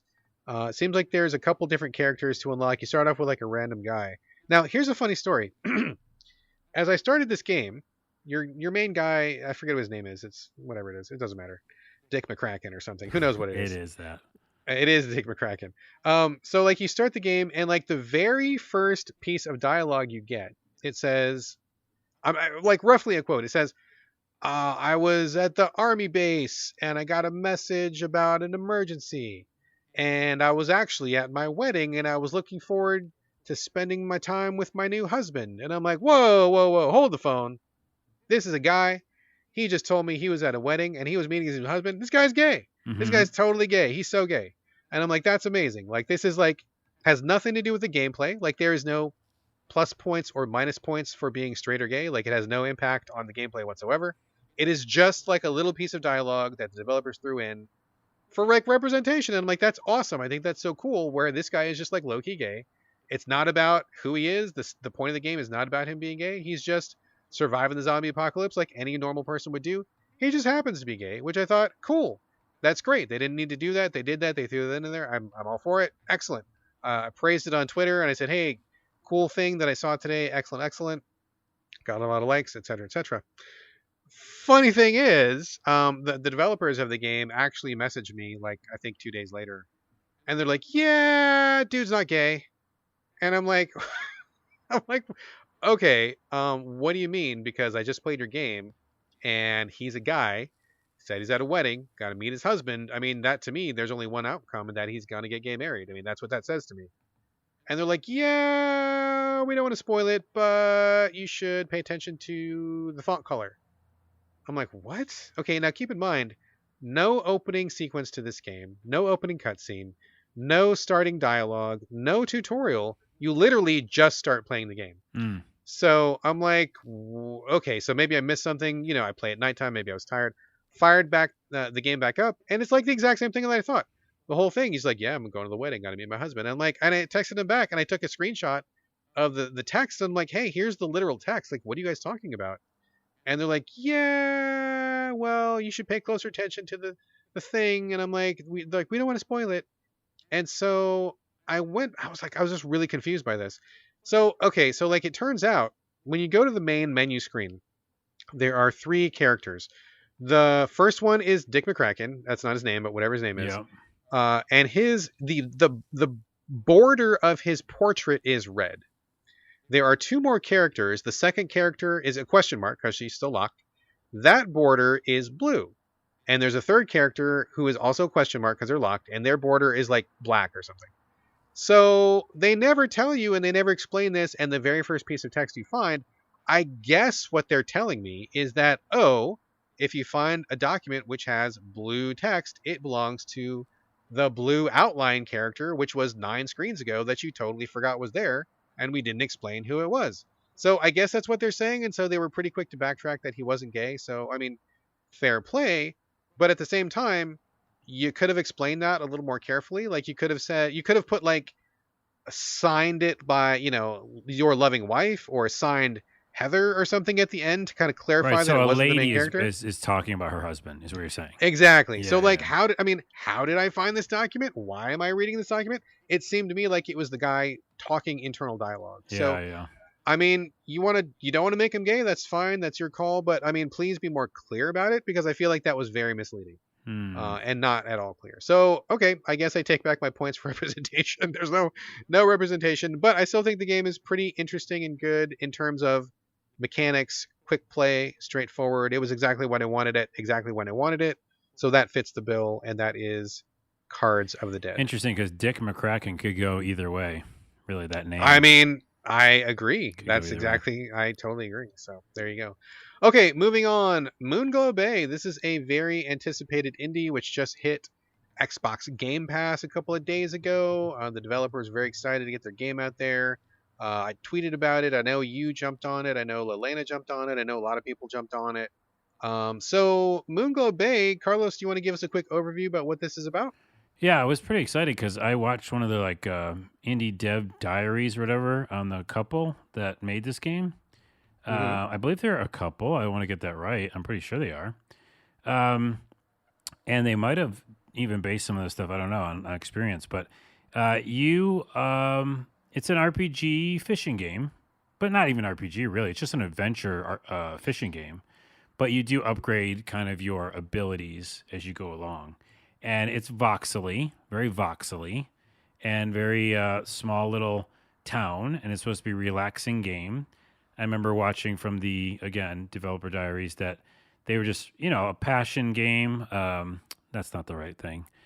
Yeah, passion project. Passion Yeah, I know what you're project, saying. Sure, something sure. that they were really, really focused on and spent probably years, I think, making. Must have been. Yeah, and small team, and yeah, just like a labor of love is what I was thinking of. Moonglow Bay, Foxley adventure game with fishing. Now I am, hit or miss with fishing. It's in my RPGs, it's in my Harvest Moons, all that stuff, and I can take or leave it. I'm not like the biggest fishing fan, but what really interested me in the early, videos and stuff of this game was that it's really about this relaxing place you go and an interesting kind of drama story that takes place while you're in this Moonglow Bay. And man, oh man, is this apparent from the very beginning. Because I don't know about you, but I was quite taken aback how this game starts. Yeah, my son played this before I did, and he he was playing it, and I was like in the back room. He comes running into the room. He's like, "Dad, Dad, Dad, Dad, Moonglow Bay! Oh my God, you never!" And I'm like, "Nope, don't spoil me." And Yeah. he's like, "Oh," and then he like walked out of the room. So I knew something big went down. Yeah, and I I played still it won't tell today. you. Oh, you did Yes, play it. Okay, yeah. I did play it today. So let's not spoil it. Let's not spoil it. But it starts off in a very, I think, very surprising way. Yeah, and the beginning you actually pick from one of 4 characters? You can pick a few different characters. Yes, yes. And then you can pick your partner, which I thought was a very interesting beginning. And again, I think that's why they were the partners. I think 2 people made it, and that some of that stuff comes across. But either way, I do like the fishing. I do like the fact that it's really easy, which is great to start.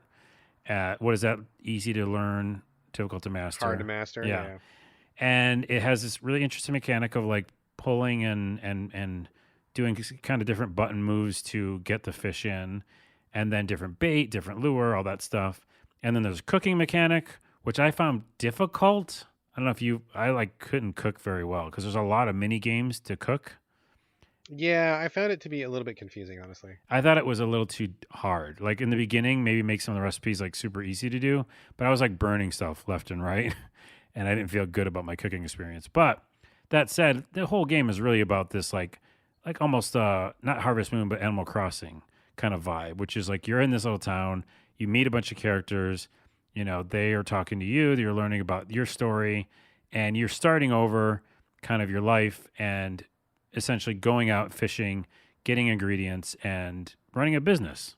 Wouldn't you say that's correct? Yes, that is a very good summation of it. Yes, correct. All right. Well, the biggest problem I have with this game is I like the fishing okay. I like the world. I like the characters. I really like the art at times.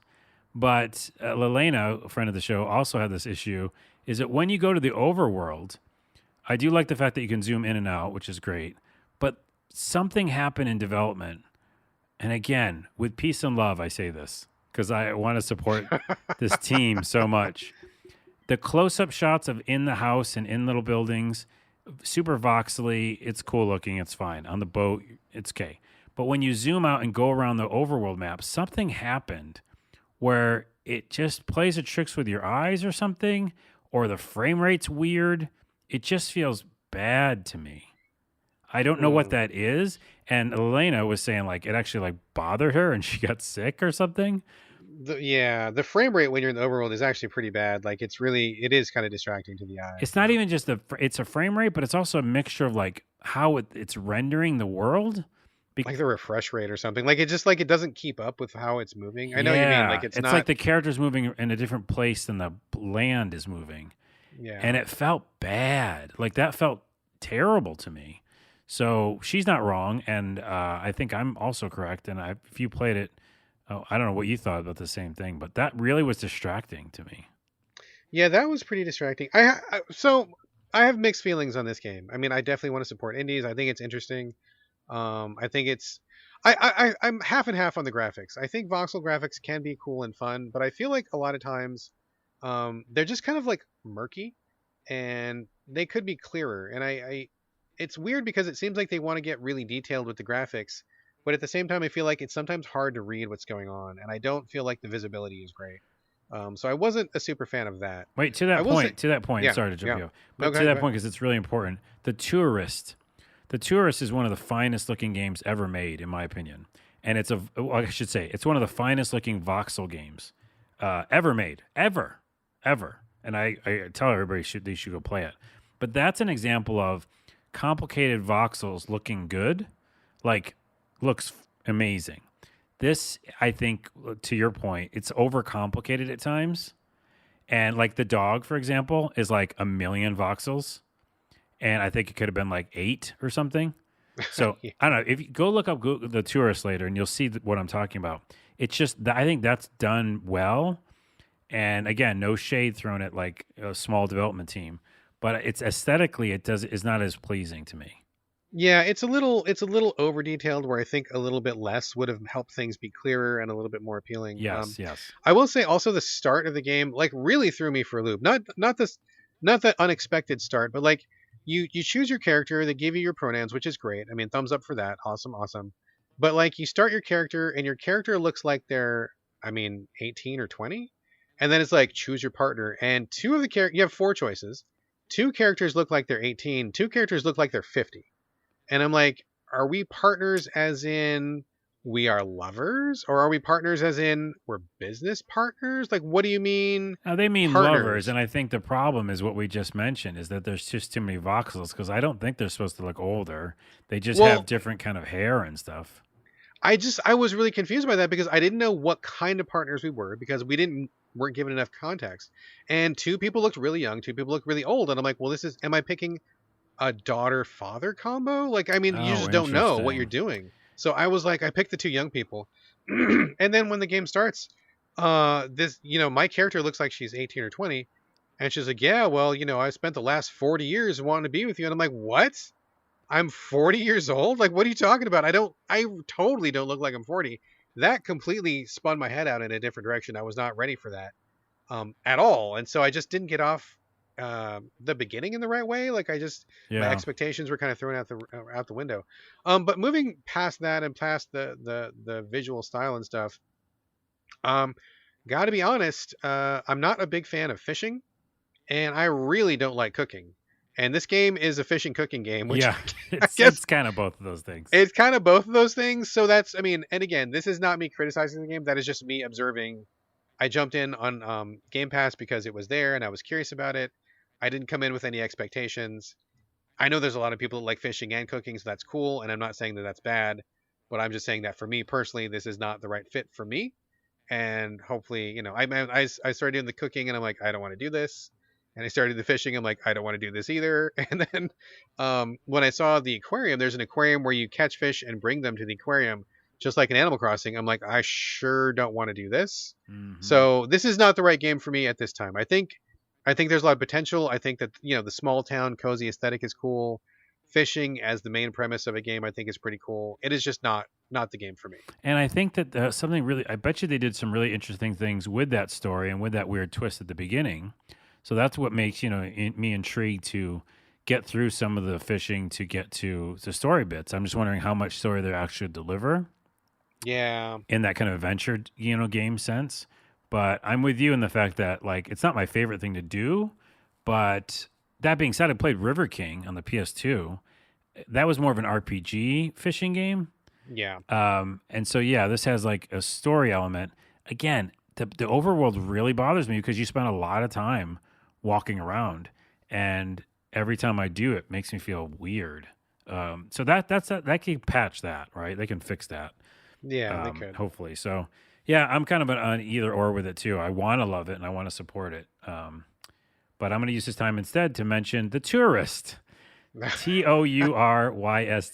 Yes. cannot tell you how good. Have you played it? I have it on my Xbox. I have not played it. I've You heard nothing crazy but good things person. You about it. haven't I've okay heard on the literally Xbox. everybody. Yeah, Everybody says Xbox it's is great. like one of Yes. the best places to play it because they really do like 60 frames per second. It's beautiful. Yeah, I've heard it's great. I'm like, I have it. It's downloaded. I just haven't got around to it. But like literally everybody says the tourist is awesome. So check out the tourist. But also I do support in spirit Moonglow Bay. I wish Yes. these guys good luck. No criticism for me other than the graphics thing could be cleaned up. But like in terms of content, it is just simply not the right game for me. So we're gonna shake hands and part ways respectfully. And I There we won't go. part ways fully, but I will wait for a refresh rate or whatever that thing is that's freaking me out. Yeah, it is kind of distracting. Okay, one more game, and then we're gonna wrap up the show. Really quickly for me, Skul, Skul, the Hero Slayer. This is a 2D action platformer, and I gotta be honest, I had no idea it was a roguelike when I started playing it. I thought it was just a straight across platformer, but no, it is actually a roguelike game. You play a skeleton dude who has to kill the evil humans who are invading the peaceful skeleton kingdom. They started some shit with you guys and steamrolled your town and your people, and now you're like one of the only remaining skeletons left. And every time you die, like this magician lady brings you back to life to go back and try again. Um, 2D platforming, you have a very simple leg bone that you use to swing around as an attack. You can throw your head, and when you throw your head, you can also warp to where your head goes. That's your base character. But the hook of this game is that you can pick up other heads, and every other head you pick up has like a totally different move set. So like you'll get I got one that was like I don't know, some kind of a weird monster where its tummy was like its mouth. And I think it was like the ogre or the ghoul or something like that, where you could like do this whirlpool that's a whirlwind, excuse me, whirlwind that like sucked in enemies. And then you had like this other power where you did like a jump. There was like one that was like water based where you could shoot waves every couple seconds, and you could like do like a wave projectile or something. So like that's the premise, right? Every head you find gives you different abilities, completely changes up your move set. Those are random. If you die, you do not keep those. You find them as you restart the game. You can also earn points to get put towards a permanent upgrade skill tree. I gotta say though, the upgrade skill tree I found very, very unimpressive and almost depressing in how little it was giving you. Like the first upgrade was like plus 4% chance for a critical hit or something, and I'm Oh, like, jeez, ugh, come on. yeah, like this doesn't feel good at all. I need something that's substantial, right? Like I want to see a whole other pip on my life bar or something, Not this little like percentage increases. Those are so boring and so just not great. And they were very expensive. I played several rounds of this game and I only had enough money to upgrade like one thing one time and I'm like, Jesus, how much do they want me to grind? And even if I do grind, like the stuff I'm buying hardly seems like effective at all. Like I might as well just pretend like it's not even there. Yeah. Um the gameplay was okay. The combat didn't feel great to me. It could have been a little tighter and it didn't feel very impactful. The gameplay also has a real love of like mobbing you with like a lot of people, and I found like that wasn't really too cool. I would have liked fewer enemies with more meaningful encounters, but instead it's like usually mob encounters, like six people on the ground fighting you in a mob. There's like maybe two archers that are pinging you from like up top, and a lot of stuff happening. Maybe there's a magic user firing a fireball at you, and it's like there's a lot going on. I feel like it's pretty tough. Played it on the normal difficulty, and I just was like, wow, this is a very difficult game, and I feel like I'm very underpowered, and I feel like I do not have a lot of resources at my command. That might have been okay if I was finding more abilities and stuff, because in a roguelike, that's really how roguelikes work, is like you find new weapons, you find new abilities, that's what makes each run fresh. This game was way too stingy with them. I felt like it was taking an eternity to get new powers or to find new powers or to get new skulls. I was like, man, I feel like I'm just like not getting any new gear and I'm just my same weak self over and over and just getting beat down over and over. I'm getting like And anxiety just by hearing yeah, this. yeah, I don't recommend this at all. I mean, it was neat in how varied the levels were because I will say every run did feel pretty different. I didn't get too far into it, but like some levels were kind of vertical, some were more horizontal. I met like a couple different bosses every time I played. So like one was like a nun, fought her once and she kicked my ass, and then I found like this other knight guy and he kicked my ass. And I mean, it was like, like I was finding variety. Like it felt different every time I played, but only in like the environmental level sense. I did not feel enough variety in my character, and that's really where you need it. Like you really want to feel like you've got some ability, you want to try something new, you got a new power, you want to change it up. Like each run has to feel fresh in that way. If you're lacking there, that's like you're missing one of the fundamental building blocks of a positive roguelike experience. Yeah. So yeah, I felt like they wanted me to grind and I didn't want to grind, and I felt like I wasn't getting powers and I just wasn't into the combat very much. It's a cool idea and the pixel graphics are pretty good and the style is pretty good, like visually, but I did not put very much time into it. It felt like I just kind of unfriendly to the player, and I didn't want to like fight to have to get into it, so I bounced out. Well, for Halloween, I'm running away screaming from that game because it Yeah, scares me, just that concept. 100% not a Carlos game. I do not recommend it at all. So there Oh, you go. and also Yep. scary because we're not done with the show, even you thought we are. Here's a Halloween spectacular surprise at the end. Oh, I just played before the podcast because it only takes 10 minutes. An indie game called Help Me. It's $1.49.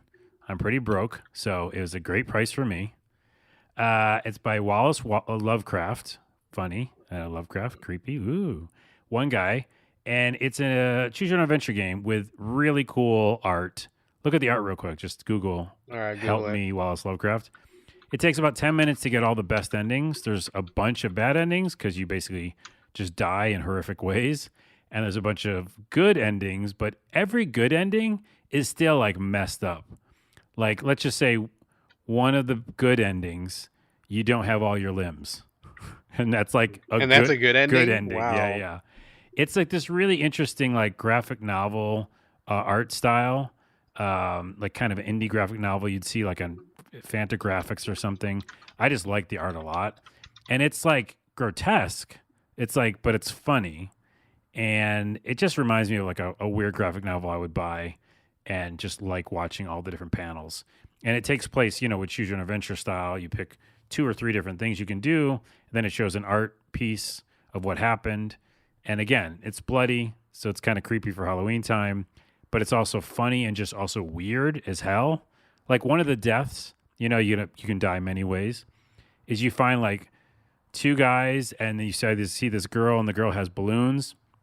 You can go talk to the guys or the girl. If you pick the girl, there's a minor spoiler for one of the endings. You think because she's, just there and she's got balloons, no harm, no foul. She ties the balloons around your neck, and then you go flying in the air and die. That's an ending. So it's just a fun little thing. I like Choose Your Own Adventures. $1.49, creepy time. It's called Help Me. That sounds like a win. If that's on Android, I'm gonna go check that out after the show. So thank you for It's the twisted recommendation. and it's super quick and easy. Yeah, go check it out. Excellent, excellent. Help me. That is on iOS and possibly Android. We're gonna find Oh, out. and Steam. Um, I played it on Steam. okay, Steam. There you go. Okay, excellent. And one more thing, we're gonna wrap the show, but just a quick reminder that after the closing credits and after the music, my son Whitaker will be here with a full review of The Eternal Cylinder. He played it on Xbox X, coming from Ace Team. Very interesting game, something that I definitely want to make time for before the end of the year. We are going to talk to my son and we are going to get his take on the Eternal Cylinder. So if you're a fan of my son or you're just curious about this game, tune in after the closing credits. And otherwise, that is it for this show. Big show, big show. Now that we are here at the end, we'd love to get your questions and comments. Send us anything, anytime you want, anything at all. So videogamespodcast at gmail.com. We're also on Twitter at So Video Games. We're also on TikTok, So Video Games Podcast. But you can also reach us individually. Carlos, where are we directing your traffic this week? Aha! Halloween surprise number 2. The show isn't Oh, over because I just noticed that someone replied to you on Twitter about the Juggler's Tale and the fact that we were kind of pinging it that it didn't rhyme all the time. the And Juggler's Tale. Yeah, we reviewed that a couple and episodes Elio ago. was That's right. saying that it was written in German, and so in German it does rhyme more often. I mean, that would make sense because some of those rhymes in English were kind of stretching it a little Right, bit. right, right. I thought So, that was yeah. interesting. So thanks, Elio, for that. All right. Yeah. All right, Shout out Elio Campitelli. Thank you for the lowdown on the German Juggler's Tale. translation. And then I am Carlos Rodella, Rodela, on TikTok. So look for me there. As for me, same as usual. It's my name on Twitter and Instagram. It's BradGallaway. All A's and no O's. And that's going to do it for episode 256. Thank you all for spending your time with us here on the So Video Games Podcast. We do appreciate it. And we'll see you next Friday. But in the meantime, this is Bye from Brad. And boo from Carlos, even though I already used that one, but I'm going to do it again. That's it.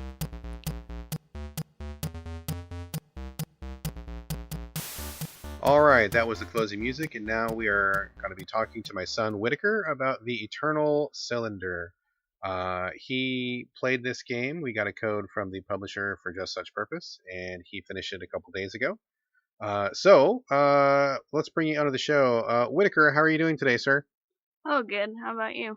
I am doing just fine. Thank you, thank you. So we did get a code for the Eternal Cylinder, and you played it on your Xbox. Is that correct? Yes. All right, great. There may be some people out there who don't know a lot about the Eternal Cylinder. Do you want to give just a really brief explanation about, what it's about? But remember, no spoilers on this podcast. Okay, so be very careful not to spoil anything. Yes. So, the basis of the game is you start out as a little creature escaping a gigantic stone cylinder crushing literally everything on your planet. The point of the game is to just escape it by, well, I can't spoil it at the beginning, but But you run away from it basically, yes. and then you are not like a person. Like, what kind of a creature are you? You play as kind of a Cubert-like creature named the Trebum. It's, I guess, like a little round thing with stumpy legs and and a little snout. It's pretty. They're fun to play as, but I need to ask you, how do you know what Cubert is? Because that's from like 30 years before you were born. well, I mean, you have told me what Cubert is, It's and my fault. I have seen pictures. Okay. Okay, so what is it about these Trebums? What can they do? You said he's kind of like a Cubert kind of a dude, but there's like a lot of them, right? Because I was watching over your shoulder when you were playing, and sometimes there was just one of the dudes, but sometimes you had like a group. So like, what is? I mean, what? Why is there a group? How does that work? And like, why? What's it all about? So in the game, they'll give you chances to hatch Trebum eggs to move on to Elder Caves. To activate these caves, you have to use a pressure piston, which takes usually 2 or 3 Trebums to activate. And okay, so you need like a couple of them to move on to the next level and talk to this elder guy. Um, so when you're controlling them, are you controlling them all at once? Do you switch between them? Like, how do you manage a group of them? You can switch between them by the bumpers. You can also hold down the button to select one manually instead of just an automatic switching. And if you're controlling just one, what happens to the other ones? Are they just like following you around the whole time, or are they doing their own thing, or what? Yes, the other ones follow you, and if you lose one, they give you a tip that they will always find their way back to you, so you will not have to worry about losing any. And what happens if some of them die? Because as I was watching you, I knew that there were some monsters out there that looked like they were killing trebums, and of course the giant cylinder. I mean, which is like, it's like I don't know, 50 stories tall. This giant cylinder, which is just crushing everything. If you lose one of the trebums, not lose like they wandered off, but if they die, what happens then?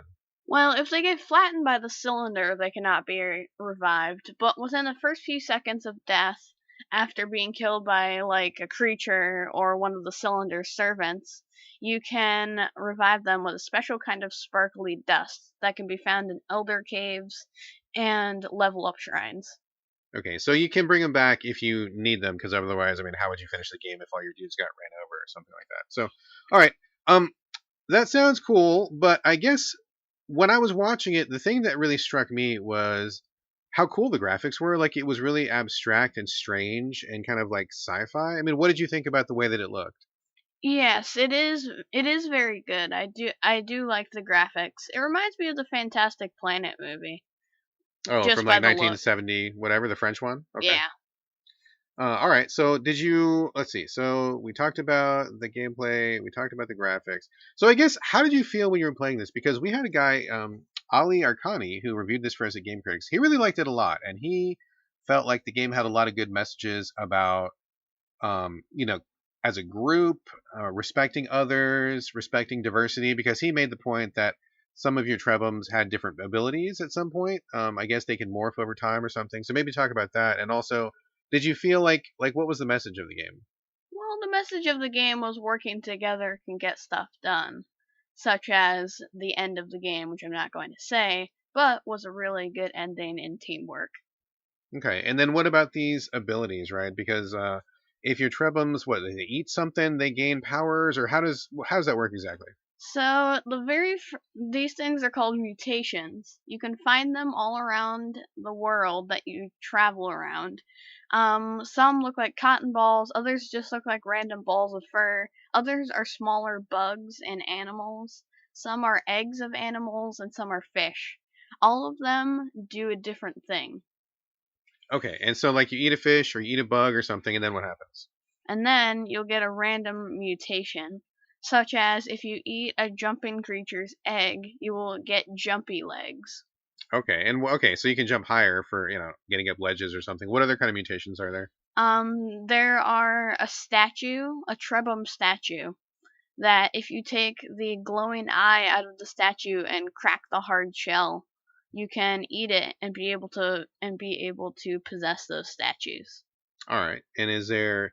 Okay, so I guess that brings my next question: is there a lot of combat? Because when I'm watching you play this game, it seemed like you were mostly running away from stuff. But is there like actual like fighting? Like, do you eat something that's really buff and you get like super muscly Trebum who like punches people with its snout, or do you get like shooty Trebum who has like a clip of ammo in its snout or anything like that, or like what? How's the combat? Or is There there combat? there is combat. There is a special mutation called the mixer body and also the unstable body. The unstable body causes you to go on a timer and explode enemies, although it does not affect your trebum.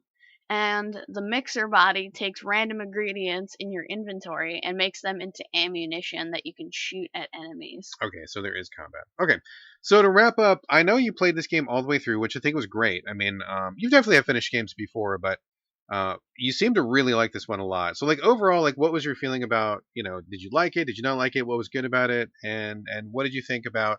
Does it end well? Again, don't spoil anything, but do you feel like it was worth going all the way through? Oh yes, the ending was good. It was very satisfying at the end. And just the story of it with all the things about the cylinder and the creatures. It's really good. All right, excellent. So, would you recommend it to anybody out there who might be looking at the graphics and thinking it looks cool, or anybody who likes, or I guess who would you recommend it to? Like, what kind of player do you think would like this game? I would recommend it to a person who would like a balance between running away from monsters and exploring an alien planet.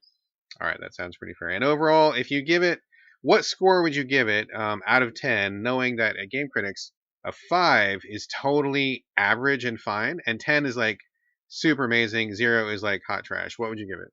Well, before we do that, I forgot one more thing. Oh snap! Okay, The what? game's Elder Caves, to get to them, This is not a spoiler, is it? no, you have to do puzzles. Oh, so there's puzzles as well. So it's running away, some combat, and some puzzles. Like what? Like, give us one quick example of a puzzle, and then give us your score.